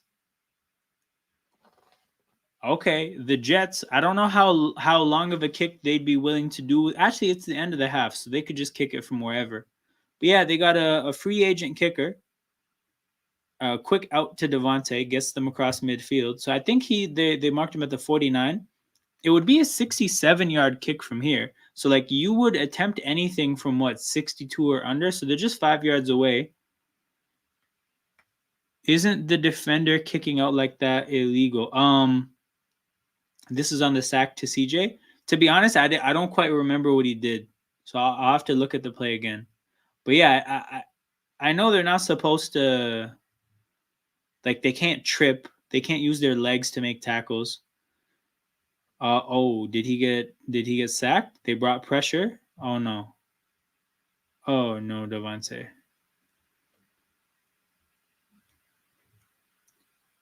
Yeah, I guess they didn't know that Devontae actually went to Vegas to get washed.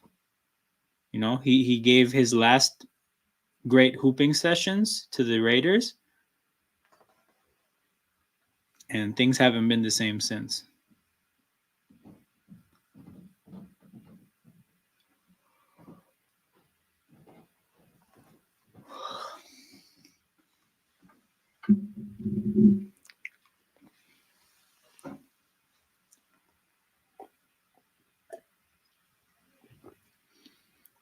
Rogers, oh wow. Stingley with actually as good of a coverage as you could have on a slant route. So you have to ask the question, why would Rogers throw it there?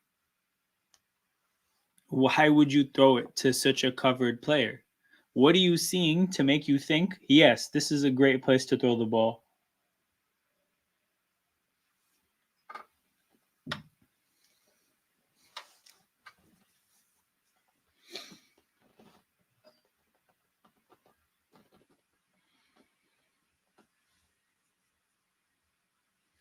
Oh, we're getting another punt. Let's see if he can down this at the 1.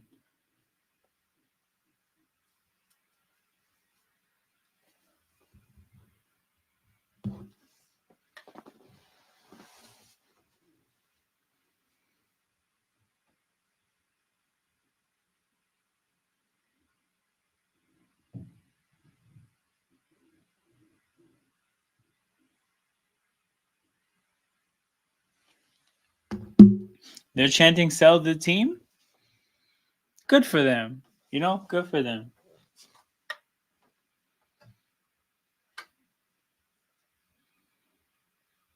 Oh, another shit punt. These are back-to-back bad punts from Thomas Morstead. A touchback here. So the Texans will take a knee.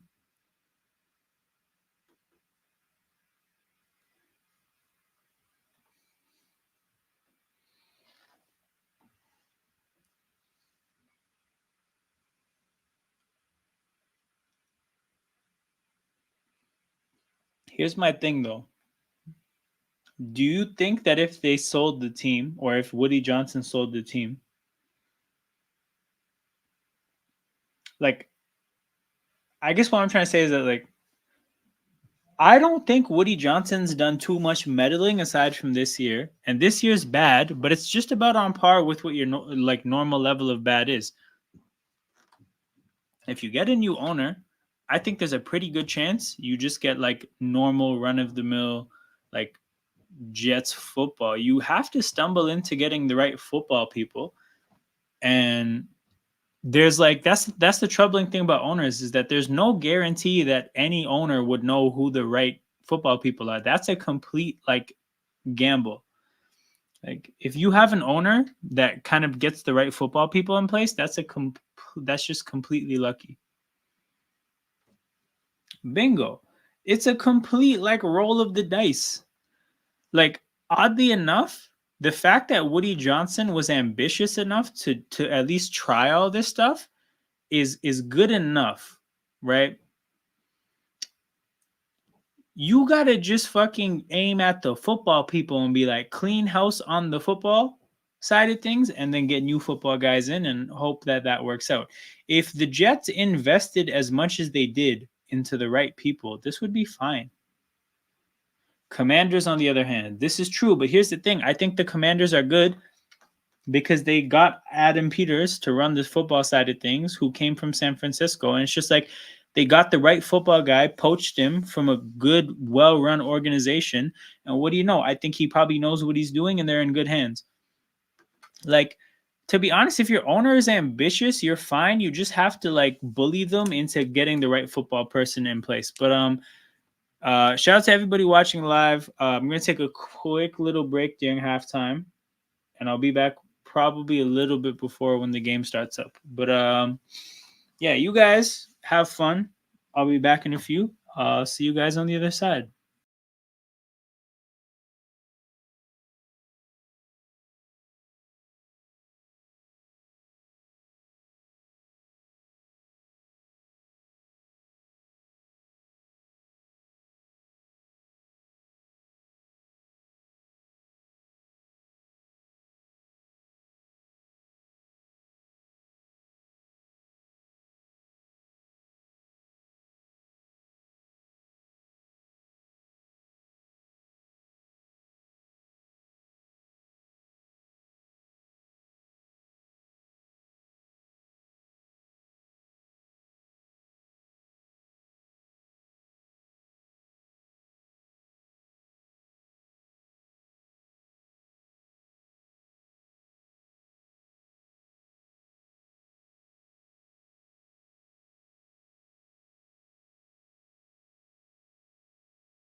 And we're back, people. Few minutes late for sure. But it is what it is. I started eating dinner and I was like, I don't want to stop this and then eat the rest after the game. I'm just going to eat. And this game's just going to have to wait. But I'm back just in time to watch Aaron Rodgers get fucked up. Great pursuit by Hewitt.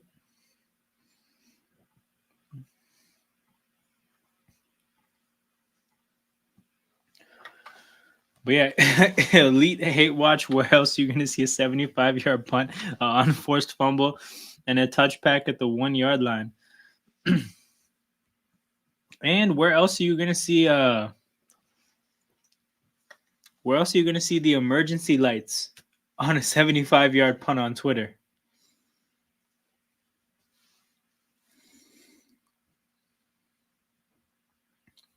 Rodgers to the flat to Devontae. Devontae picks up about 15 yards, and the Jets are rolling. The Jets are officially in field goal range. We'll see if they actually get the field goal this time. They didn't before the half.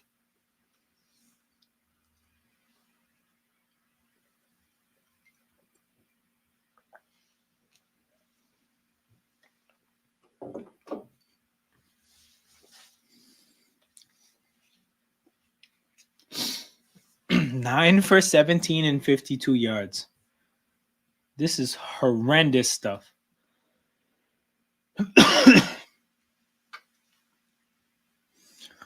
Run on 1st and 10 for Breece Hall.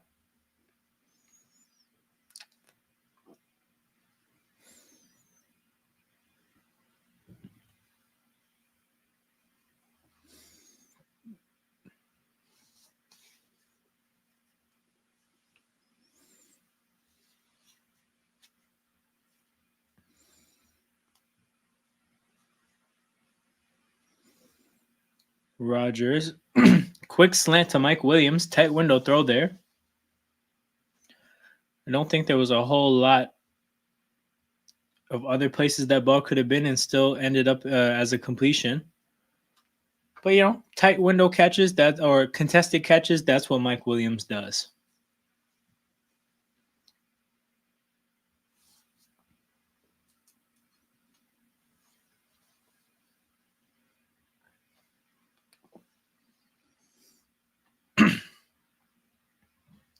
So I think this is the first time the Jets are in the red zone. No, I think it's the second time. What did they do the first time to mess up? Where Breece Hall gets no yards. Like I said, there was a point in this game where the Texans made some kind of an adjustment against Breece Hall, and it shut things down because Breece Hall got a lot of space to run into. I want to say first 3-4 drives, and it hasn't been the same since.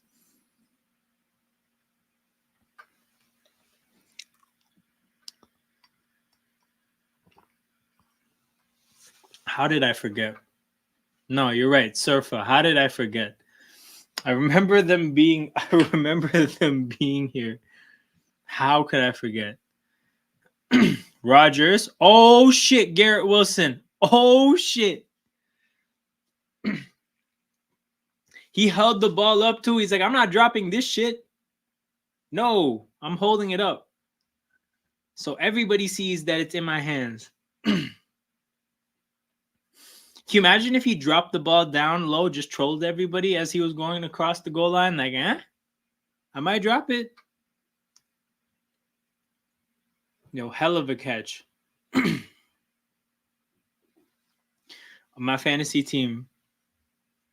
Thanks you, Garrett Wilson. Shout out to Joel wherever he is. I don't know if you're going to get your Devontae Adams numbers, but I already got my Garrett Wilson touchdown, so I'm good. No way. Did he miss? No, he banked it in.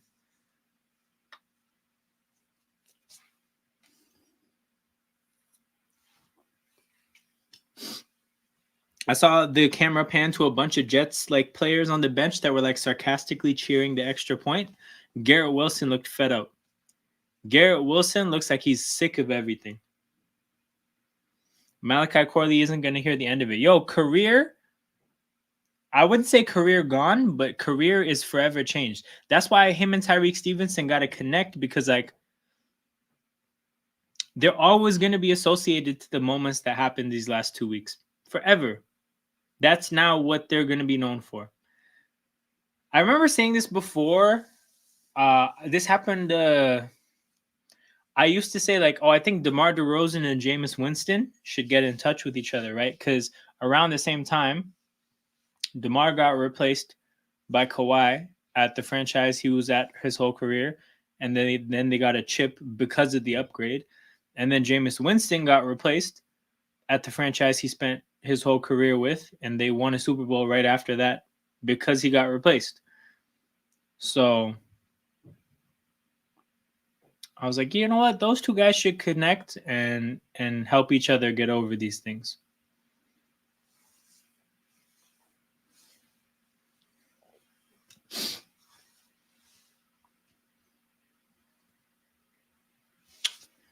I guess we can talk about some games. Where did I leave off? Oh, yeah, Chargers, Browns. So here's my thing, guys. I think the Browns are going to win this game. And the reason I think they're going to win this game is because I think quietly the Chargers have been disappointing for 2 weeks now. They beat the Saints 26-8 because the Saints are really shit. So that didn't quite stand out the way it should have, but I don't think they played well in that game. And then they lost to the Cardinals, and nobody was really watching because the Ravens and Bucks were playing at the same time. So I think the Chargers have been underwhelming. I think they're kind of due for a loss. And I think Jameis actually brought new life to Cleveland. And I think when teams kind of have that big of an upswing in energy, there's potential for that to carry them. And we saw it carry them against Baltimore. So in Cleveland, you know, the California-based Chargers will go to depressing Cleveland, and I think they will take a loss. That is my take. That is my take for this game. Cody Parkey double doink. Yeah. So Cody Parkey, also another athlete that will forever be tied to that one moment.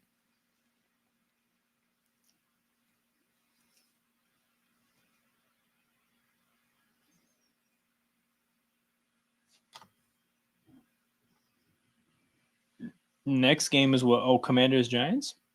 How is this only a 4-point spread? Wait, no way. Do I have hiccups for the first time on a stream? That's crazy.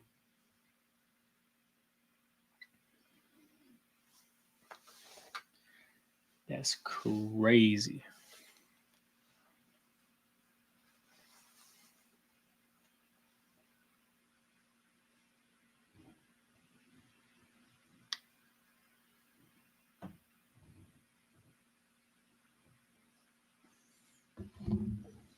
Oh, we got a face mask? No way. No way the day Serafel taps in, there's 2 face masks.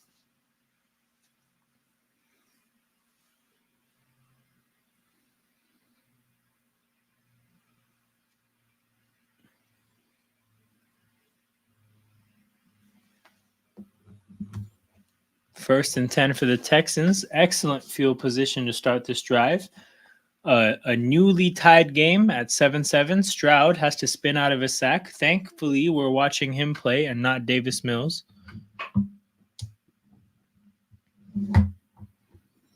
Oh, I can understand that and definitely imagine that. That must have been infuriating.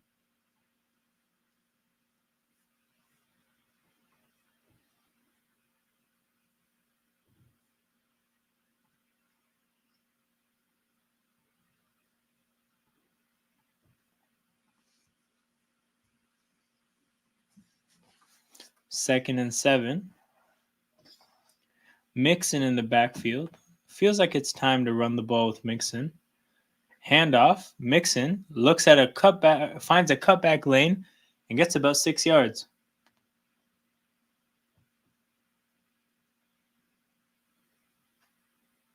Third and short for the Texans. I mean, even more of a Mixon situation now.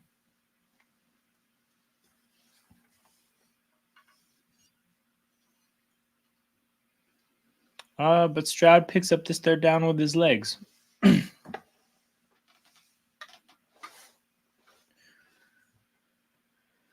So might this be the half of offense?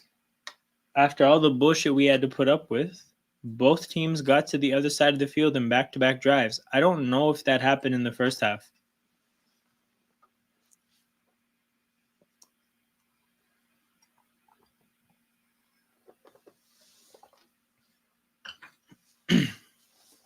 Yeah, I don't know if that happened. Oh, a handoff here to who is that? Stumbled over his own feet.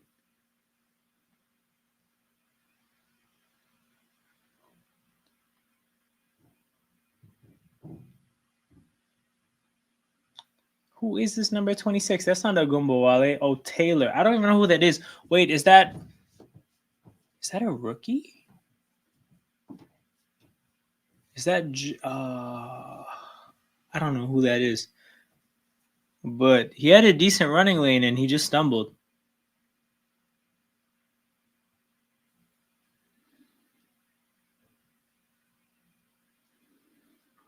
Handoff again on 2nd and 1. That running back has some burst though. I mean, he kind of stumbled his over, like, you have to have some juice in the first place to have too much juice to keep balance. Bengals kicking themselves for not paying Mixon. 100%. 100%.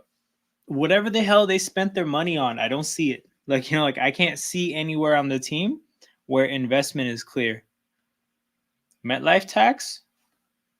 Wait, who got hurt this time? I must have missed it. Texans, play action. Tank Dell. Throws just a little bit too far outside of Tank Dell.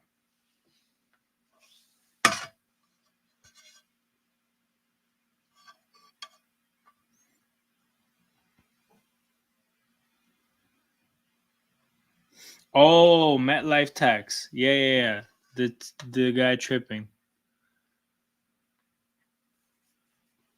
Remember that Buffalo Wild Wings commercial where there's somebody like underneath the stadium who presses a button and the sprinkler comes up to trip the player? 100% that happened.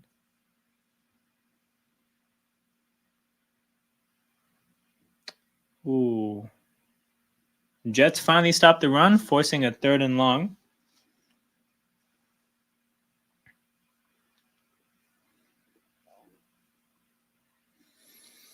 I feel like the way this game's going that they're not going to get this 3rd and 10.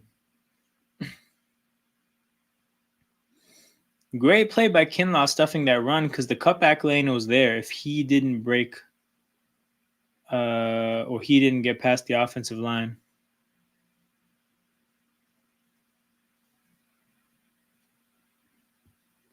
Third and 11.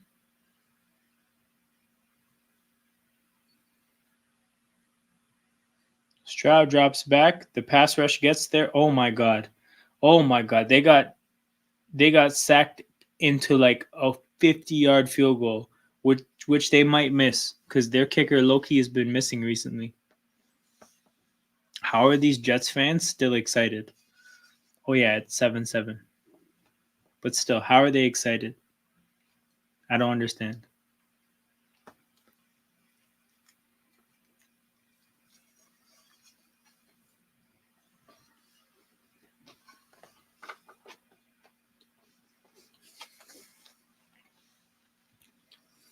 I would have long run out of excitement. Fairbairn hits from 54, giving the Texans the lead. Thing is, Gil, I feel like after that sack, this is what I'm saying. I feel like after that sack, when they panned to the crowd, you saw some pretty excited Jets fans. That's why the sell the team won't hit. It won't hit because you're not really about that I hate my team life. When I hate my team, nothing can excite me. But then again, I don't really hate my team often. I won't lie though. I hated the Eagles for 2 years after they picked Jalen Reagor. Not even joking. Like, it took trading for A.J. Brown to heal that. And I hated it on draft day too. It wasn't even like a thing where I needed to see him play. I already knew what happened. I actually think that was the COVID. Me too, bro. Me too. I used to be Howie out as well. Um, I think that was like peak COVID. So my boys that I normally watch the draft with, we got on a Zoom call together to watch the draft. And when they picked Jalen Reagor, I just went quiet. Like I just went quiet for a couple hours. This is true, Gail. This is true. If you weren't watching, you could not understand it. But after that sack, they panned to the crowd, and there was just a bunch of Jets fans yelling and screaming like they were, I don't know, in an AFC championship game. It was crazy.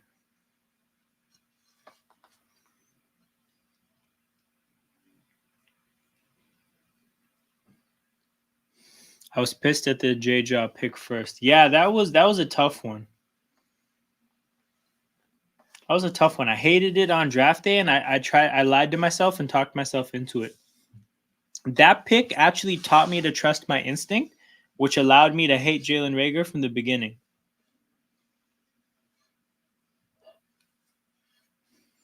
Changed the Vikings franchise trajectory. I'm glad the Eagles didn't draft JJ. No, literally, like, so me and my boys, the guys I watched the draft with, are both Eagles fans, and so we're pissed that the Cowboys got CeeDee Lamb. But then we see the pick before the Eagles, and we're like, oh, Jefferson's there. We know we're going receiver. Literally, my friend turned like looked at the camera and said, "Yo, at least two elite receivers are going to the NFC East." But little did we know. Little did we know.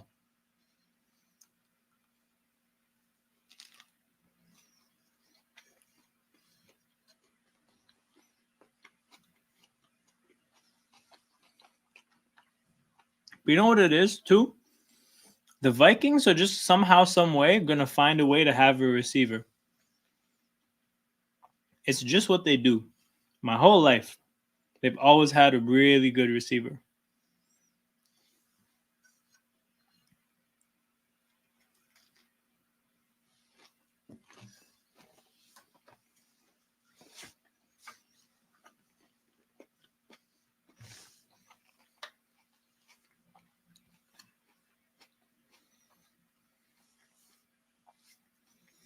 Oh, oh man. Looking up that TJ draft, I think Taco Charlton and Tack McKinley went right in front of him. Not right in front of him, but like the two pass rushers that went before him went like 5 and 6 picks before him, and it was those two guys.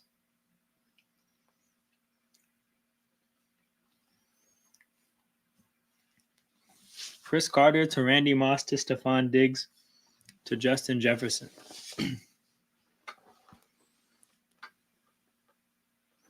Oh shit. Dump off to Brees Hall. Gets them to around midfield.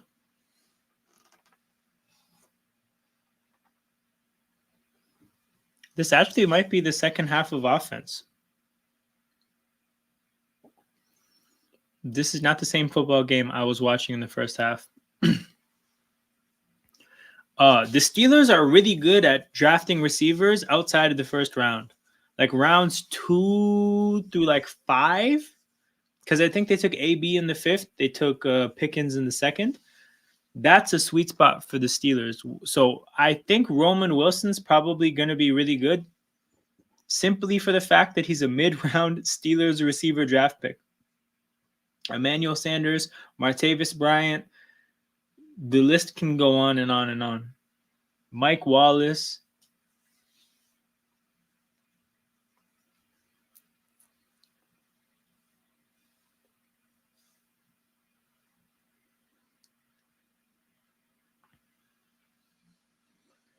Like if the Steelers ever drafted a receiver in the first round, I would say it's a bad pick because that franchise simply just doesn't need to.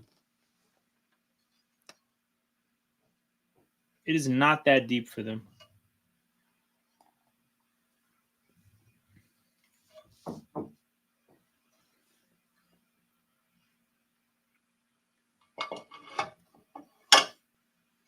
Troy Polamalu. Man, the days of Troy Polamalu versus Ed Reed, those were times. Those were times to be a football fan.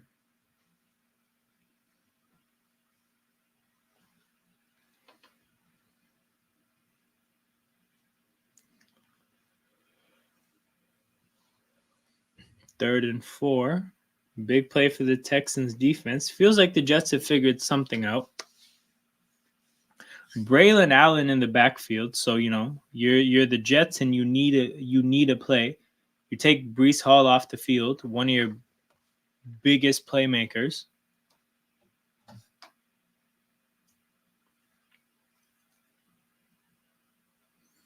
Rodgers, 3rd and 4. Receiver screen to Garrett Wilson, which picks up 2 yards because while Rodgers threw the ball as quick as he could, the Texans defense swarmed, and it looks like the Jets are going for it, which is hilarious because the way this game could swing if they don't get this here, this is like when the Bengals went for it on 4th and 1. Shout out Cooper DeJean, the Great White Hope.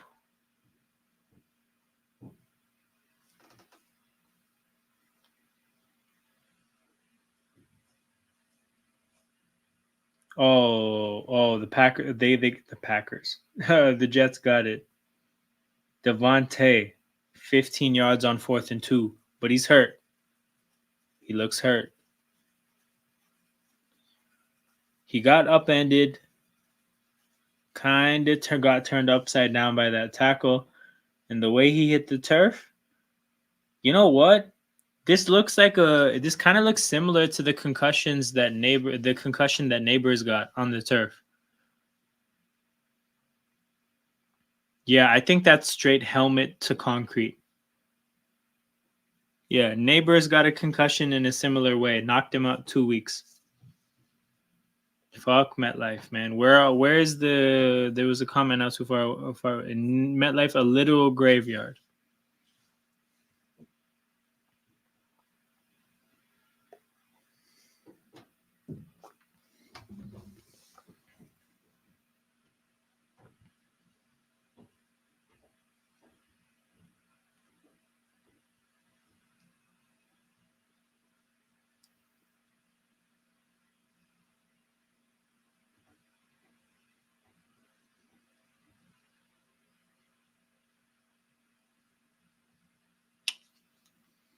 But yeah, MetLife is something else.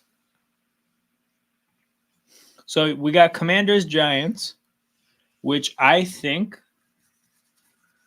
it's surprising that this spread is only 4 points. I think the Commanders handled the Giants pretty easily. Thought the Giants had a better offensive day than I expected against Pittsburgh. But we still see that they're a mess. So I think the way Washington's game ended last week, oddly enough, I think Washington had a disappointing day offensively and an unsustainable day defensively against Chicago. But the boost you get from that kind of a Hail Mary, man, I think they'll handle the Giants easily. Bears, Cardinals. So simply, the Cardinals won 2 games in a row, and I don't think they were 3 wins in a row kind of a team. And the Bears just had one of the worst losses ever. So I'm taking the Bears in this one. That one I feel pretty good about. Surfa says spread is lower maybe due to MetLife. That is a decent hypothesis because God knows who that turf is going to take on Sunday. That's a decent theory. But yeah, this one's pretty simple for me. I just think that the Bears, again, they need the win. The Cardinals, no way they win 3 games in a row. But if they do, and they're 5-4, fuck, man, that division is crazy. Wait. They have his name written as Robert Wood Johnson. Since when does he get his full name? That's Woody Johnson. People don't know him by his full name. What the hell?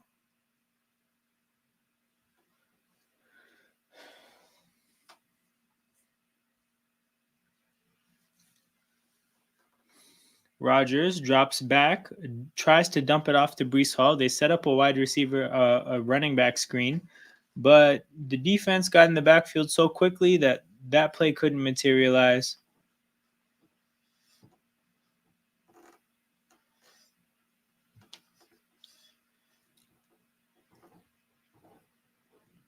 Oh my God. I just realized, I just saw that, like, I got a chance to pay attention to that release that Devontae got on Kamari Lassiter. He shook him out of his shoes. What a release off the line of scrimmage.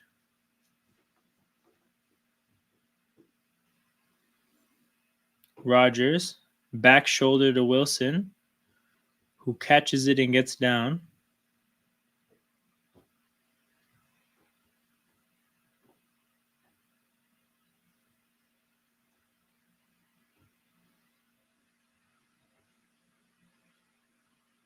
Third and 1. At least Brees Hall is on the field for this third down.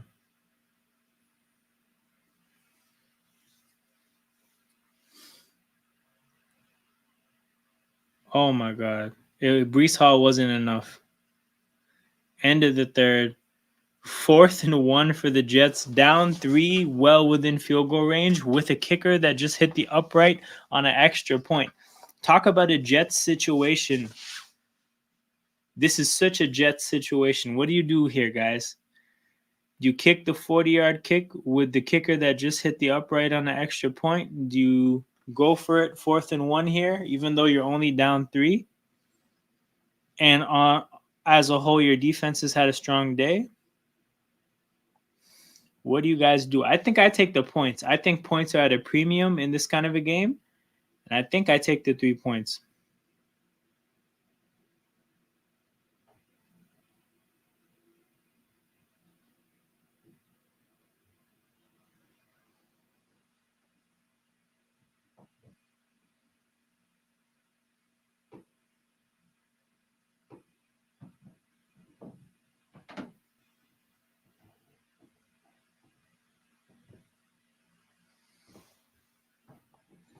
This commercial is wild. They're putting garlic sauce in coffee? What the?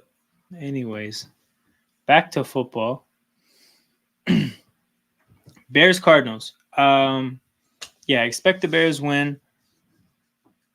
And if they don't get this win, I think me and King were looking at the Bears schedule. They play all their divisional games, by the way, every single one. They play 6 divisional games in that division down the stretch. So they got the Cardinals and the Patriots the next 2 weeks. They have to get those wins.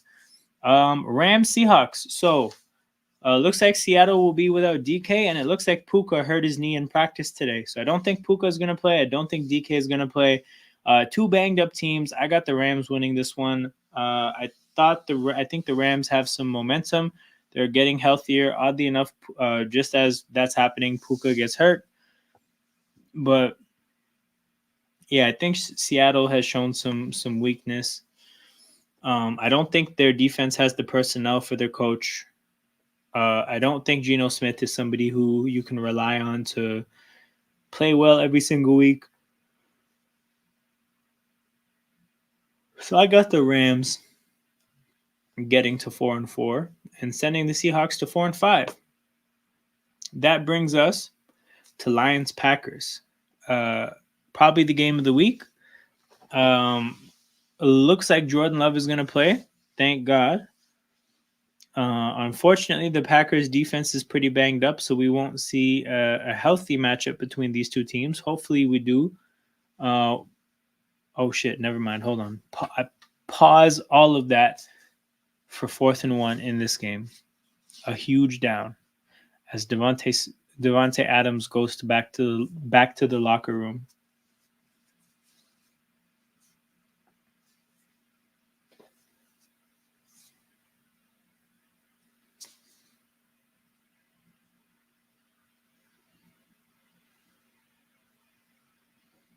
Fourth and 1. Braylon Allen in the game. Rodgers, oh my God, chucks it up to the end zone, and Hewitt does a good job of not catching it. So, whoa, shit, there's a flag? Oh, shit. This is huge.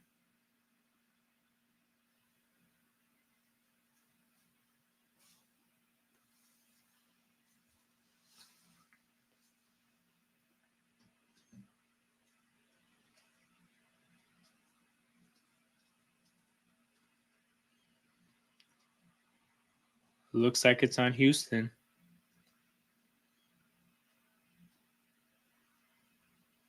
Wow. That fourth down play worked so poorly. It worked so poorly. They got lucky because Rodgers didn't like. It looks like all of his options weren't there.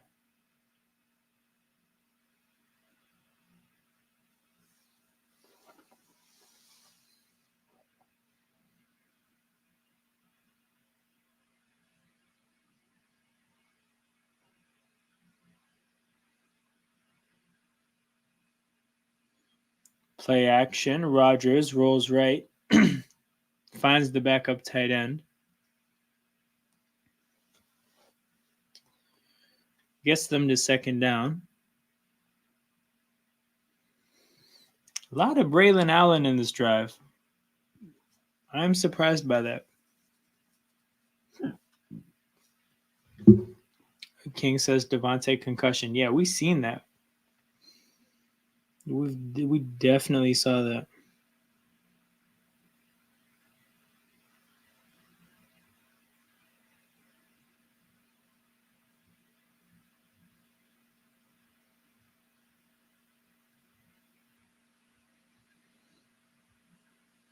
Wait, they lost these yards? Oh, who's that? That's Petrie? No way, man. Too many injuries. It's MetLife and a short week. They should not be allowed to play Thursday night games at MetLife.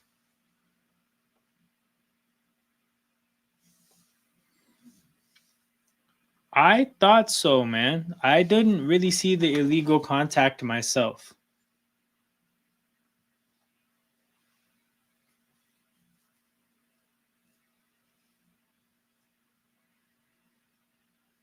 And I think Petrie might have had the same issue. I feel like at the end of this play, when his teammate hits the tight end, oh, actually, no. I thought at the other angle, it looked like straight helmet to concrete, but not quite this one. Okay, let's see this penalty.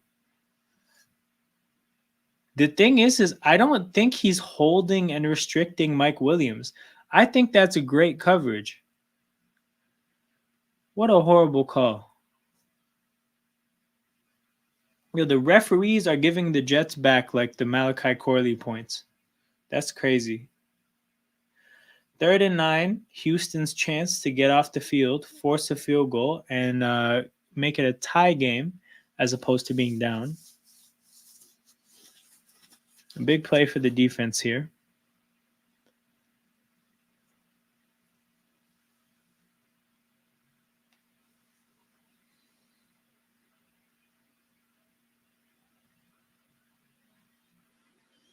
Rodgers drops back, 5 wide. Escapes the pass rush and runs. Oh no, there's a flag on the play. Oh my God. Can you imagine? There's a holding flag on the play. Did you see the way he got up and celebrated when he processes that this is coming back? Oh my God. That's heartbreak. The way he got gassed after that run.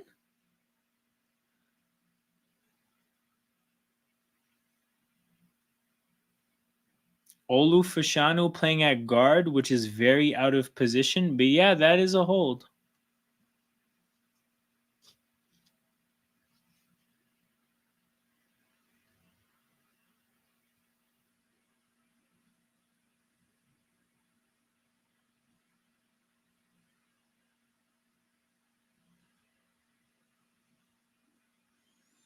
Third down conversions, 2 for 9 for the Jets.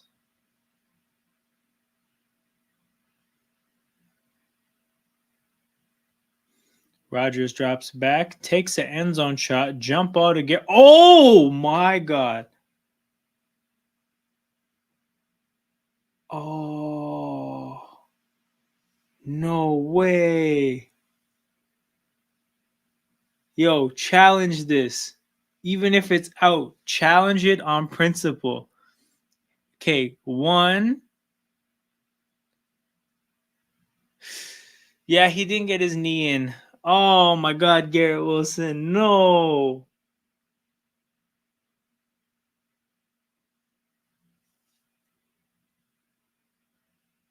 Get that knee down.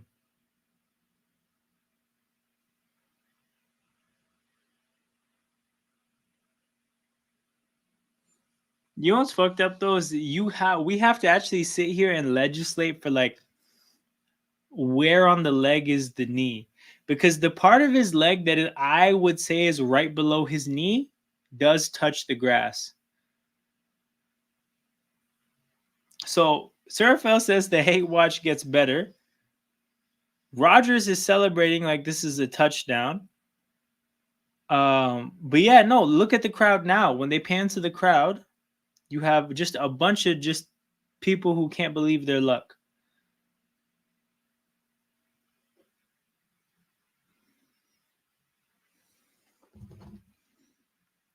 Oh, his shin is in? Why? Hold on. I didn't even think to consider the shin. I was looking at the knee. He's scoring a touchdown by the shin of his shinny shin shin.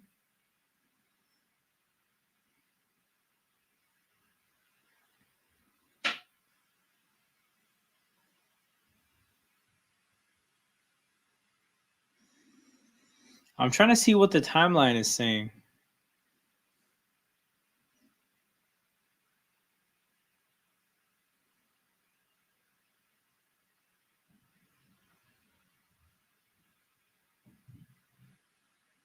Great effort either way for sure.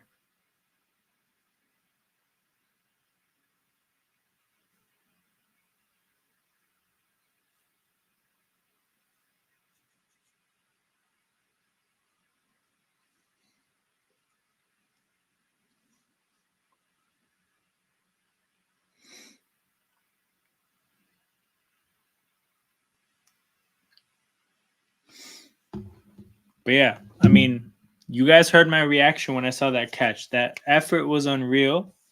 The catch itself, like in terms of simply just catching a football, was unreal. If his shin is out, or if his shin is in, or just it's not in before the knee, like whatever, doesn't take away from the fact that that was an incredible catch. My God. Ohio State. Brian Hartline is going crazy coaching up those receivers.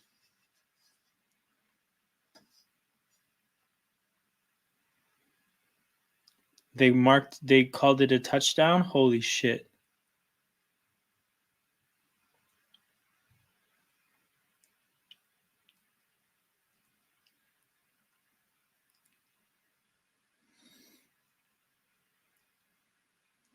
Can't believe it, man. 3rd and 19. Rogers throws up a hope, a prayer, and Garrett Wilson comes down with that shit. Literally looks like the Jumpman logo. No, actually looks like the Jumpman logo on that catch.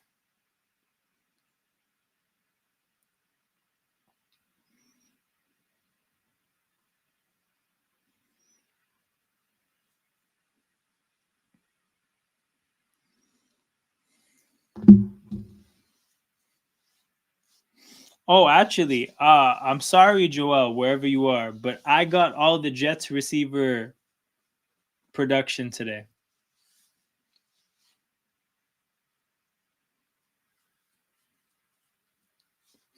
Get him a Jordan deal right now. That's crazy. That picture would do numbers.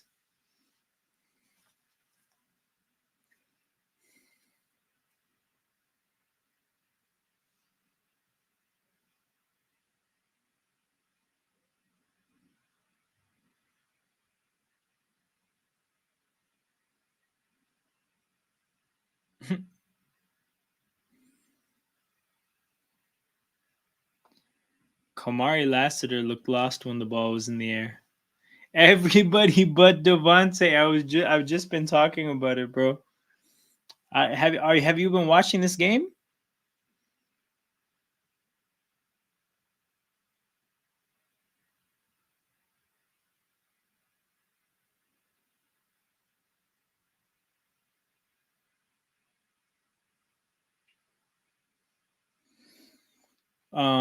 But hold on.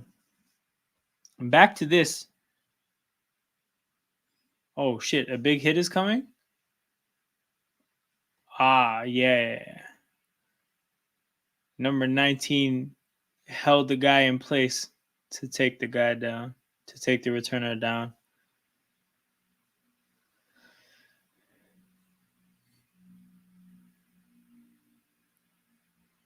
Yeah, that Odell catch, crazy. But in terms of needing the Texans to win, I think it's still marinating. This game, like Sir Fell's been saying, it has everything. I definitely think you're gonna see a Texans comeback at the end.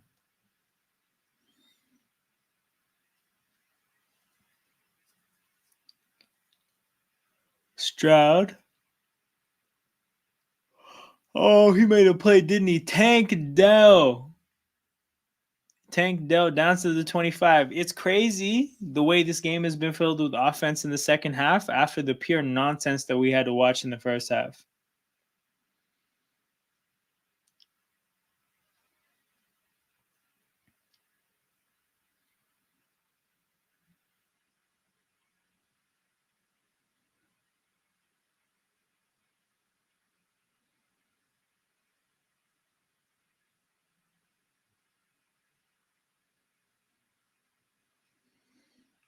That Bill Belichick's Halloween costume is something. Hold on.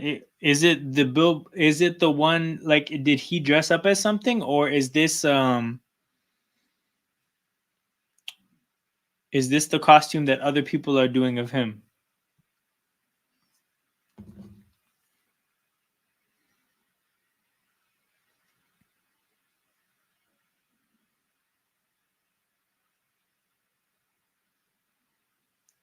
Second and 8.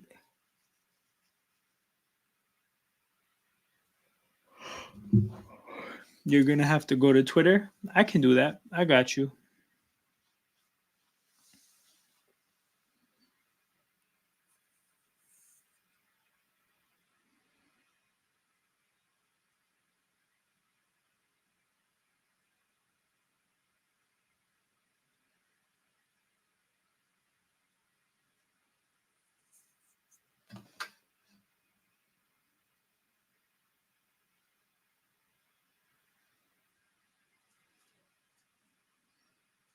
Third and 1. Hold up. I'm going to Twitter. I'm looking for this Belichick. Okay. Yeah, I saw this one. Yeah, Belichick is a wild guy. 72 and 24, man.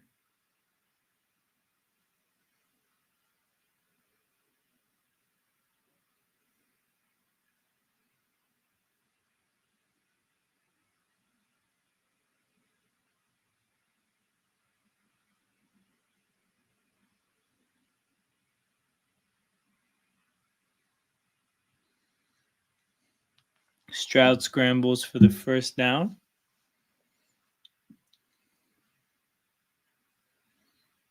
Whoa, they marked him short. All right, fourth down, they're going to go for it.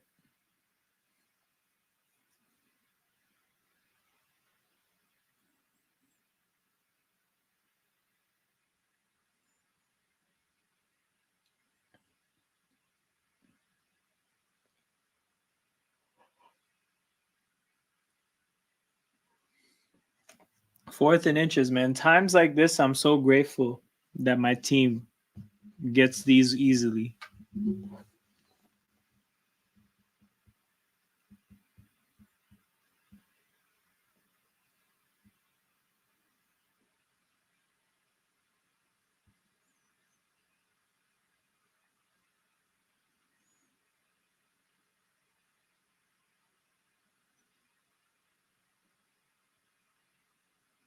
Wait, Joel, what I thought you were referring to was something else I saw. I just looked up what I'm pretty sure you're referring to. This is crazy. He got the fourth and inches. Good penetration by the Jets defense on the wrong side of the line. The run was to the right. All the Jets motherfuckers were on the left.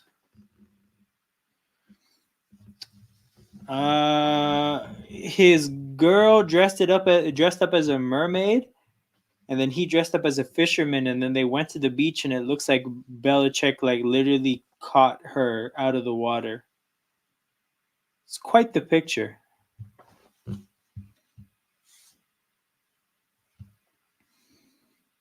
Stroud to Mixon. Mixon tries to cut it back. He's been cutting it back a lot today. A lot of weak side cutbacks for Joe Mixon today.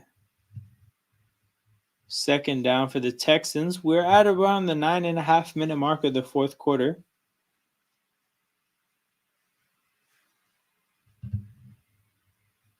Yeah, man, it's fucking wild. The guy actually stopped coaching and then just turned into a completely different kind of person.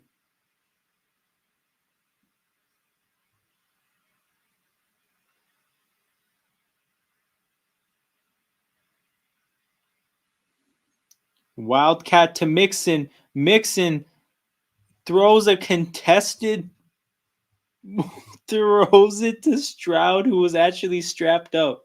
Stroud is trying to complain for a pass interference. What the hell was that? Was Stroud had DJ Reed had one-on-one coverage with Stroud?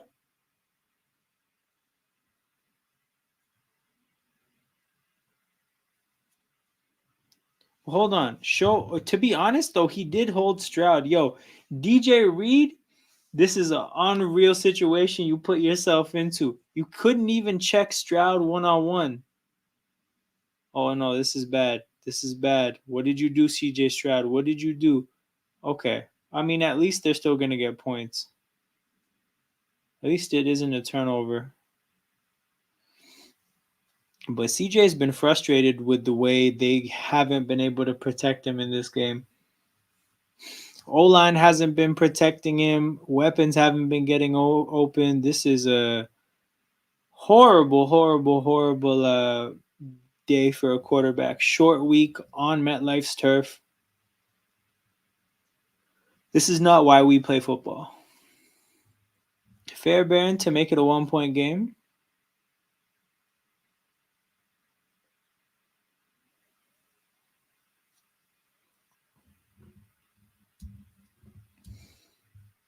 Okay, let's see what this is. Did they fuck up the long snapper? Because I think that's a first down.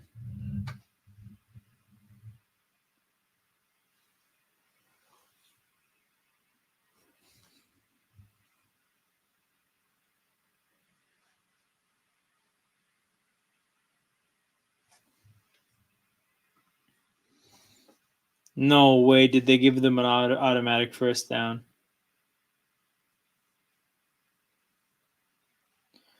Where's Surf fell at, bro? This hate watch has everything.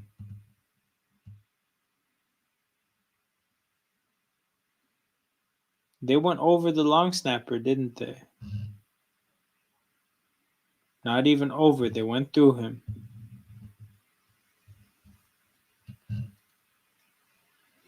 Yes, actually, this is a good point. This hate watch has everything, man. We got fucking up long snappers now.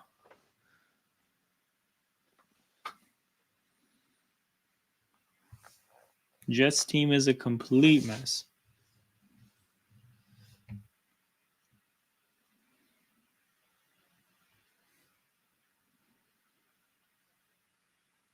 Mixon had a bit of daylight, but it closed quickly.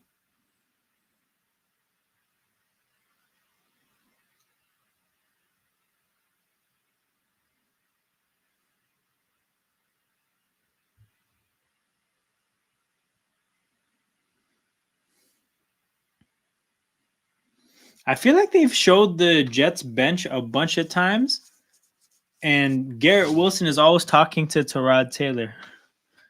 I don't know if I've seen Garrett Wilson chilling with Rodgers ever.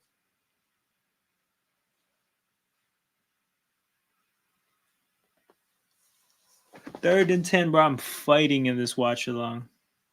I'm fighting the drowsiness.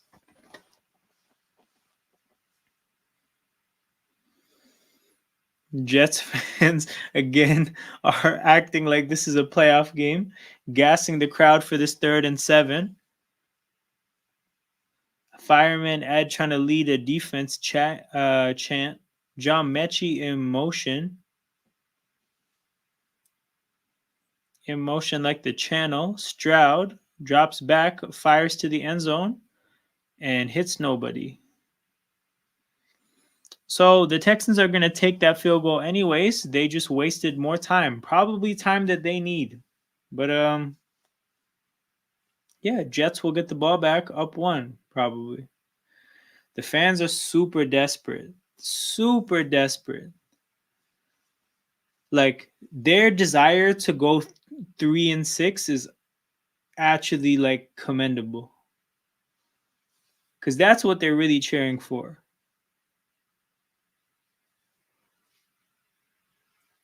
The hope and potential. Oh no, he missed. He missed a 27-yard field goal. Fairbairn missed from 50 and he missed from 27. Again, the hate watch is just that we hate ourselves for watching this.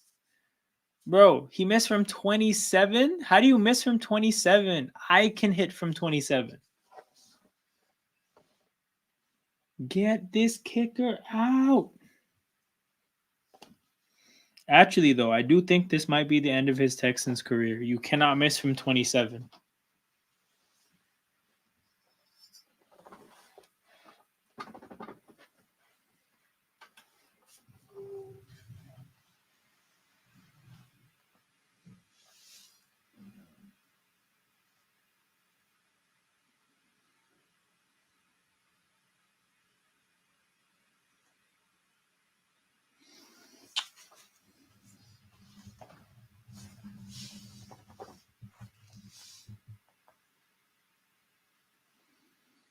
Field goals win games or not. I mean, yeah, they would have a lead right now, literally, if he just made his field goals. They're a good kicker away from having a lead. But hilariously, while he missed 2 kicks, the Jets kicker hit the upright on an extra point. So this game has had good punting and bad field goal kicking. It's okay, Surf. I mean, it's not. But I mean, I still think the Texans are going to get a field goal. Sorry, a touchdown to win this game.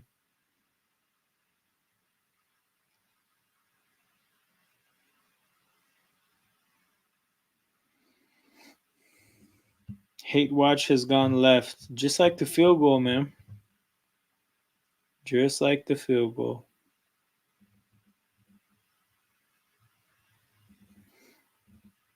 Bro, that field goal was 6 yards less than an extra point, and he missed it. Oh, hold on. Let me see if... Okay.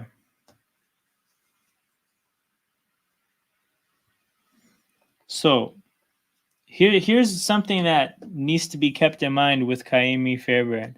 And this might help us understand who he is and why we ought to not like trust him or like ever feel good about placing faith in him. So I present to you Kaimi Fairbairn. Now, before we get into any information, I want everybody here to guess.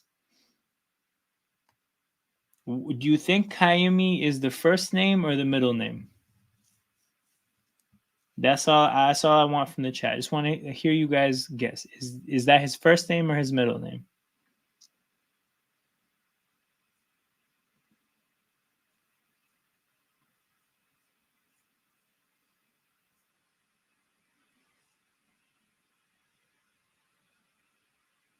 Middle. You're right. You're right. Surfel's right. It's his middle name.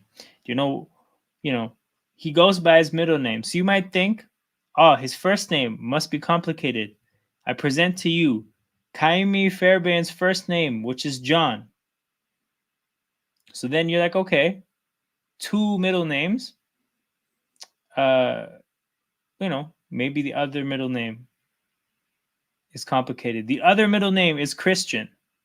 His name is John Christian, and then a name that is actually like 30 characters. John Christian 30 characters, Fairbairn. And he saw all of this. He's like, yo, I'm gonna go by Kaimi. Now again, I'm sure that it's a cultural name and it's something that is near and dear to his heart and who he is and his identity. That being said, John Christian is right there. John Fairbairn or Christian Fairbairn or Chris Fairbairn is right there. But my guy went for that. So I just want to say, like, that may have been the first moment where I looked at that guy and I'm like, yo, I don't think he makes the best decisions. I don't think I think he's bad at making good decisions. You know? And yeah, this guy just missed a 27-yard kick and is probably going to be unemployed tomorrow.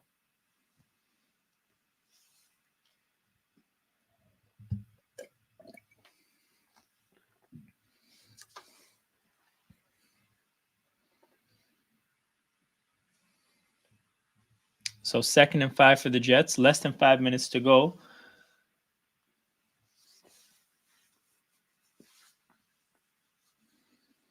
Brees Hall takes the handoff for about 3 yards. Both teams have 3 timeouts. We're at the clock management stage of the game. I think the Jets need, 3 first downs to ice this game?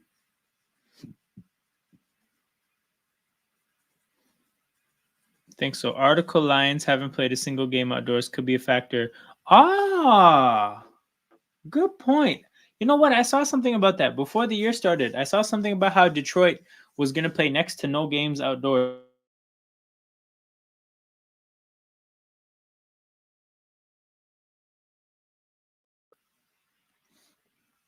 And Jets burn a timeout with 4 minutes to go. So yeah, if they get this first down, let's say 40 seconds get killed, then 3 plays with 3 timeouts, that gets you to around 3 minutes. So if you get that first down, then they need 3 first downs to ice this game. But how? I have a question though, Gail. How cold is it going to be on Sunday in Green Bay? Because you're not in Green Bay, but I think generally the weather has been pretty decent for these parts of the world. Like, I heard from people saying that the weather is good in Indiana. It's good in Philadelphia. It's good here. The weather's been pretty decent, so I don't know if it's really going to be like a frigid Wisconsin day or anything like that.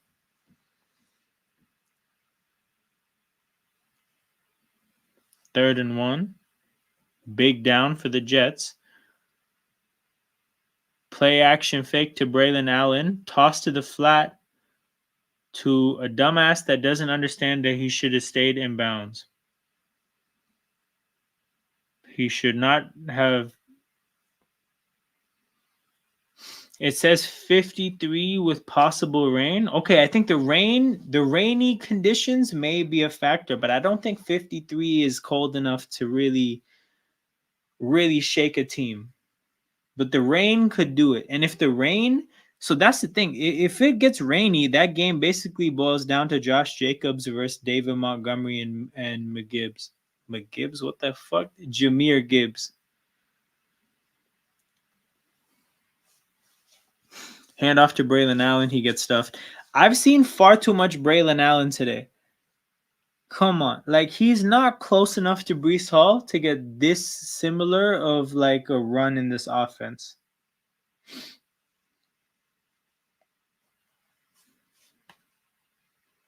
And how come whenever I see D'Amico's play sheet, the Texans logo is upside down on the back? Makes it look like the play sheet as a whole is upside down, which makes him look silly. But obviously it's not. It just looks off though. 2nd and 12. We'll see what the Jets can do here. Play action, pass to Garrett Wilson. That's a huge play, man. Garrett Wilson has had an unreal day. actually putting the team on his back. Ever since they shut down Breece Hall after like the third drive, he's actually put the team on his back. Who do the Jets play next week?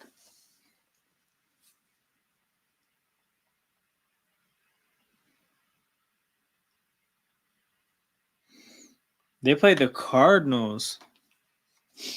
Yeah.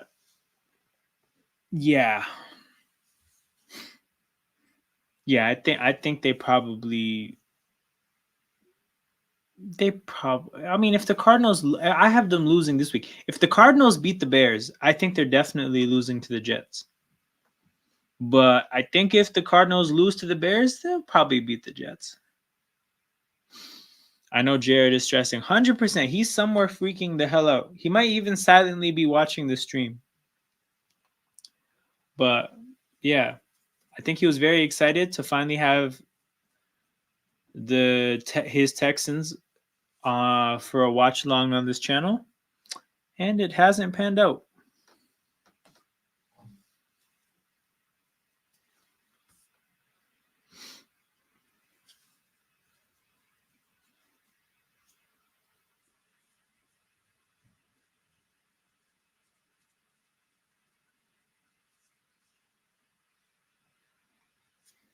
Actually, we can recap some games. Why am I just wasting time? Okay, Lions Packers. We didn't get to finish this off. But oddly enough, we just had some conversation about it. But yeah, unfortunately, the Packers aren't going to be healthy defensively. But I do think that we're finally going to see Detroit's pass rush exposed. Their lack of a pass rush, combined with their really lack of a good pass defense, right? It's not the worst, but it's not particularly good. I do think that the Lions defense is finally going to get exposed without Hutchinson. But that's obviously permitting that it's not too rainy. But yeah, I think this game is going to boil down to the running backs. Which running game takes the game home? But for what it's worth, I think whoever wins this game is losing the second game. I don't think this is a series that gets swept. We saw the Packers beat the Lions on Thanksgiving, when at that point people considered the Lions much better than the Packers. So, yeah, I definitely think that as entertaining as this game is going to be, from the standpoint of standings and like playoff outlooks, I think the loser of this game just wins the next game. So this series evens out 1-1 regardless, in my opinion. Big 3rd and 3.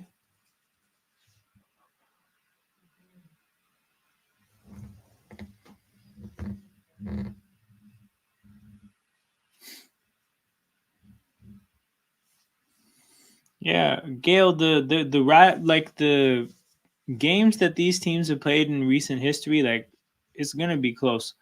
Oh, they converted, didn't they? Rodgers, deep shot to Devontae. Devontae also holds the ball up into the end zone. Touchdown on 3rd and 3. Malachi Corley survives, people. Malachi Corley survives. The Texans completely sold, people. I've been saying it all year on Playoff Landscaping. This Texans team is not playing good football. And yes, they're very banged up today, but they continue to just not play good football. Unsuccessful hate watch, Surfel. Unsuccessful hate watch. So there's going to be a fade of the stream situation for the Texans drive for sure. And I think the fate of the stream would be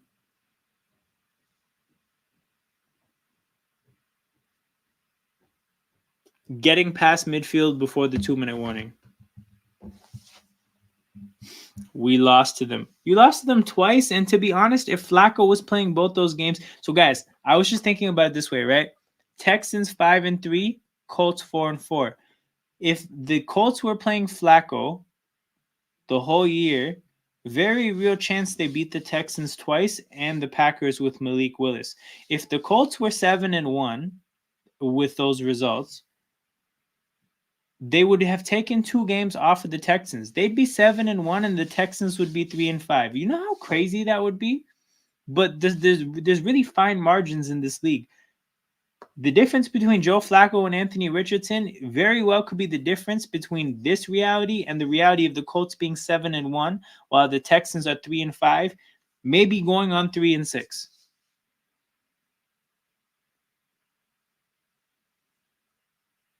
The Texans are not playing good football, man. They just happen to win these close games, so we don't talk about it enough. But not the team that they finished off last year as. Yeah, King, your run of hate watches is ice cold, man. You're like the Titans of hate watches.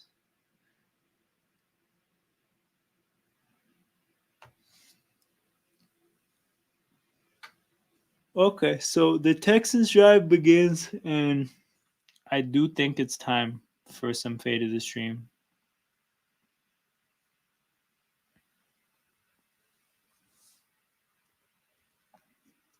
Stream continues. If Houston gets to midfield by the 2-minute warning. There we go. The banner's up, people. It's time. Fade of the stream. Stream continues. Only if Houston gets to midfield by the 2-minute warning. Stroud. Deep shot to Hutchinson. Incompletion. 2nd and 10. CJ is dead ass now 0-2 against the shitty ass Jets. Yeah, it's a bad team to lose 2 games to.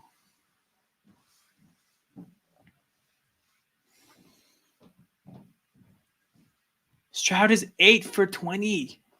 8 for 20, 165. And he has 120 of the 165 to Dell. CJ Stroud has 45 passing yards to teammates not named Tank Dell. What a shitty game. Stroud rolls left, turns his hips, chucks it deep to Dalton Schultz. Not close. He's taken 2 shots on 1st down and 2nd down. Not even close to the targets.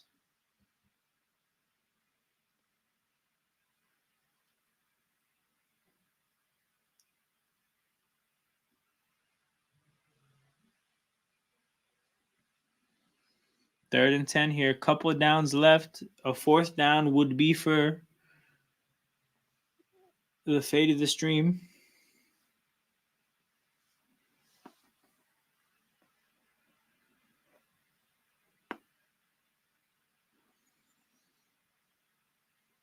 Damn, I don't think John Mechie has had any catches today. No, they didn't. They killed the timeout. I mean, I guess they're not going to play defense anyways. The timeouts aren't going to be saved for that side of the ball. It's just for the offense. Oh, there's a flag. Oh, there's not a flag.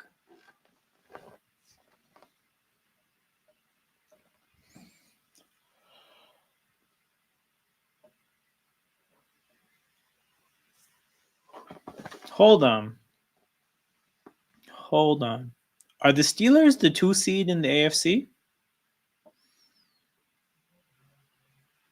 Stroud gets Tank Dell smacked around by a linebacker that's maybe like 80 pounds heavier than him. Well, 4th and 10. CJ is scrambling before the 2-minute warning to try to get this snap off. 4th down. Stroud drops back, steps up, and chucks it to nobody, but there's a flag on the play. There's a flag on the play.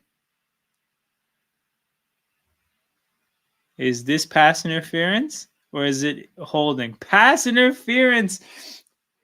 The fate of the stream is secured by the umpires, the zebras, the referees. A pass interference. You know what? It's actually not technically.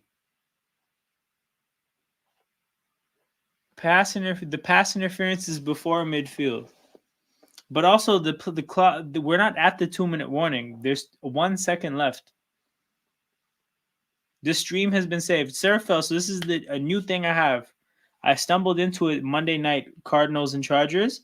Sometimes when the games get to these moments, you have to rely on the game to determine when the stream ends. Stroud steps back for the fate of the stream. Oh my God. Dalton Schultz a toe tapping catch for the sake of the stream. Oh no, he's out of bounds, bro. They said he's out of bounds.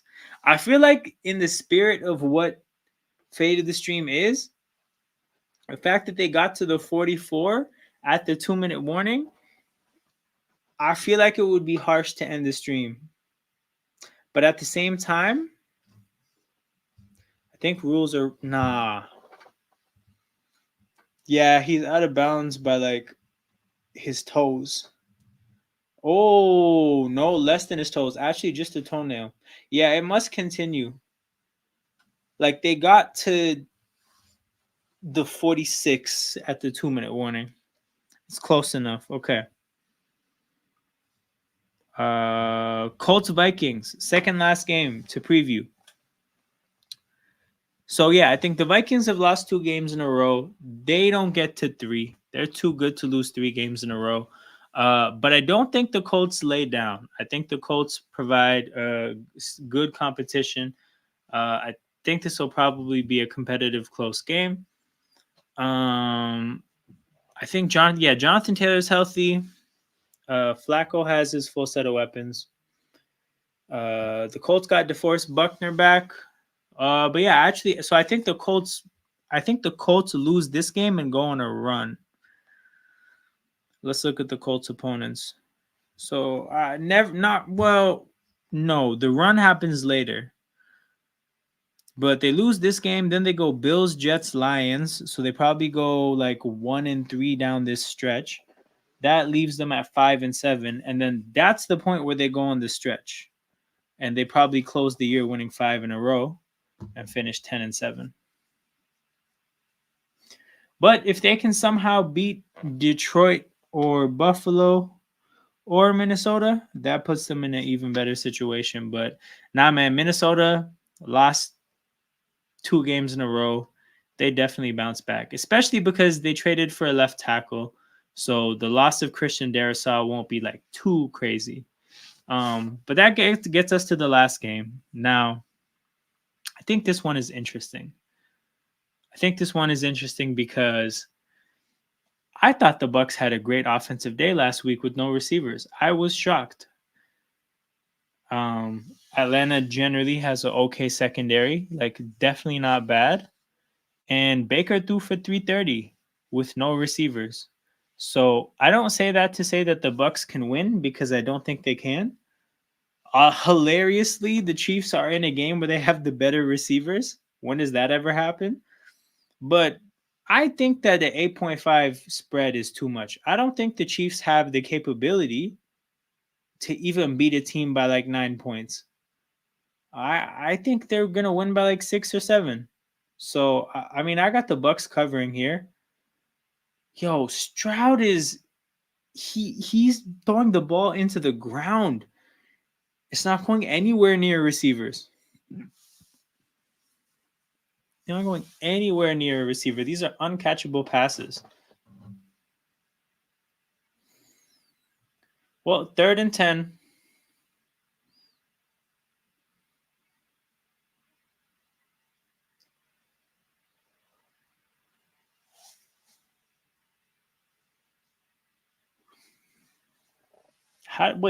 Was it only the 43? Dalton Schultz is in the backfield. What the hell is this? Stroud has to scramble, gets it to Schultz. They're at midfield, and it's a 4th down. Okay, fate of the stream is they got to convert this 4th down.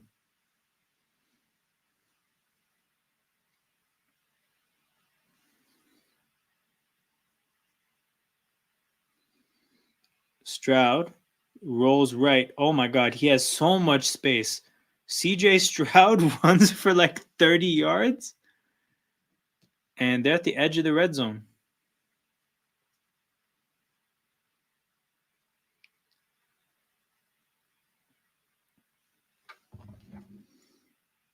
They did finally make it to midfield, man. It came close. It came close for fate of the stream. Shout out to the Jets DB that extended the stream up to this point. This could have been done by now.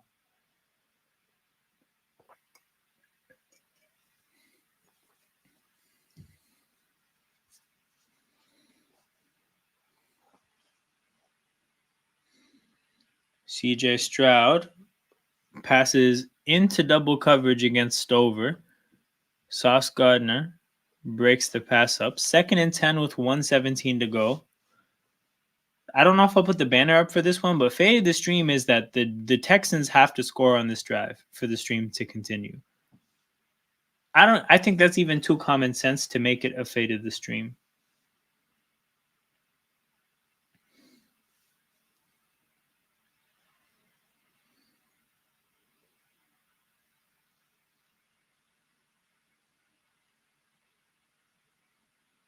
Second and 10. Stroud gets the ball from the shotgun, takes a shot to the end zone, and this goes nowhere. And hilariously, the pass was to Dare Ogumbowale, the backup running back and backup kicker. They threw a jump ball to him in the end zone from like 30 yards out. What the hell is this?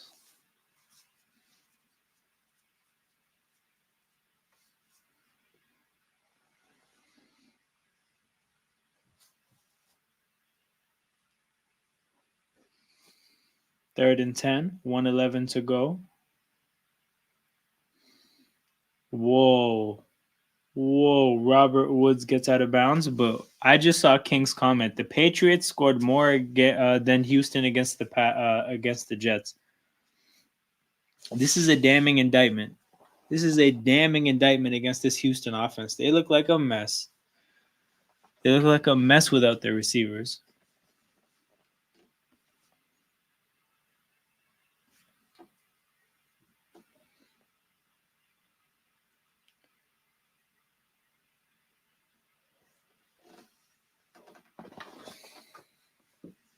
First and 10, 1:05 to go. Stroud drops back.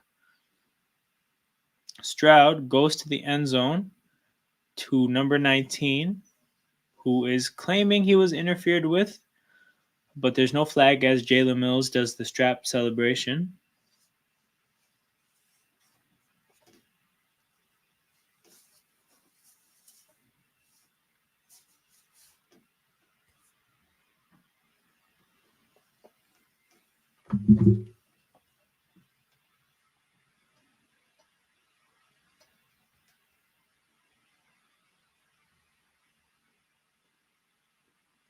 Second and 10.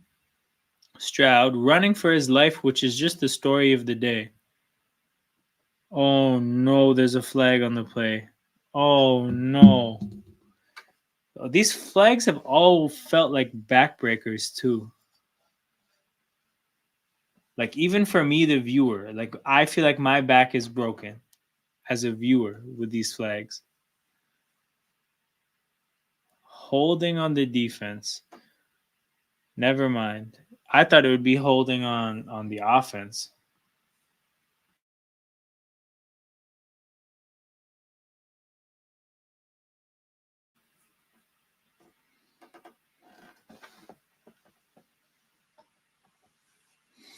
No, it's the right call.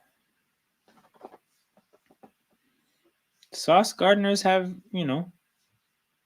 actually has had his bad moments in this game. First and goal for the Texans, 52 seconds to go. Oh my God, imagine if Fairbairn had made a field goal from 27. Imagine.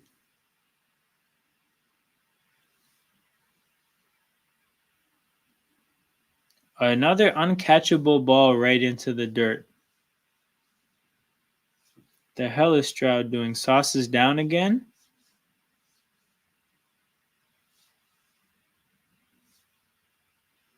God damn.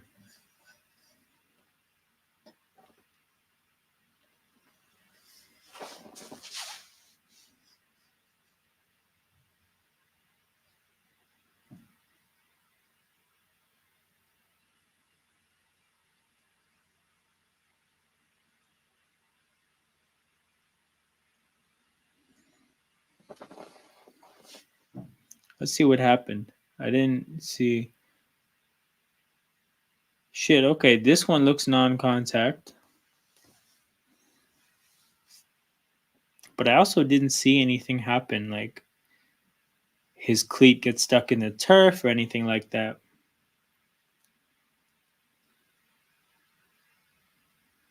Second and goal as they help Sauce to the bench.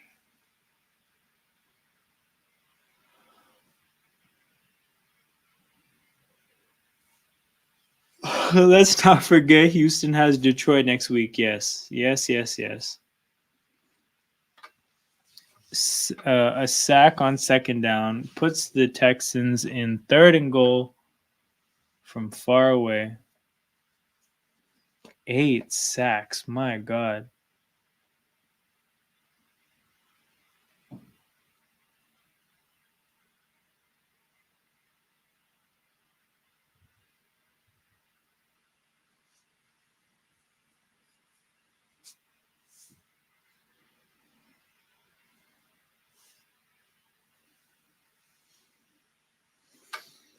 They're not good enough to be getting 8 sacks. Oh no, they're kicking a field goal. They're kicking a field goal with this guy? With John Christian Fairbairn?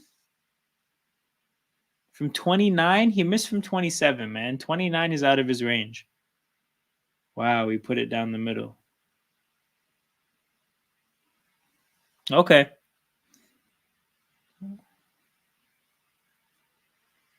Why would you do that? So this is the thing about, I guess their thinking is because it's third and goal from like the 20, you're not going to get a touchdown here. You're going to have to take a field goal. So you take the field goal now on third down to save a few seconds, run the onside kick now, and it's an 8-point game. That's the position they found themselves in after the sack. But also the thing is like with 39 seconds and 1 timeout, your odds of getting an onside kick and then having enough time to go down the field are so small. Like the drive after the onside kick is always about that's the field goal drive for me. That's not the touchdown drive. So I think you have to do everything you can to get a touchdown on the first drive that you have. All right, well, let's see what John Christian Fairbairn can do on this onside kick.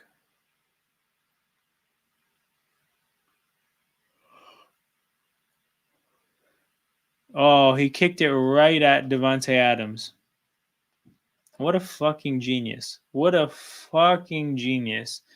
Kicked the onside kick right at Devontae Adams, the most sure-handed player we could get. But that's the end of the stream, people. I'll be back on Sunday for the Sunday Night Football stream. We got Vikings and Colts.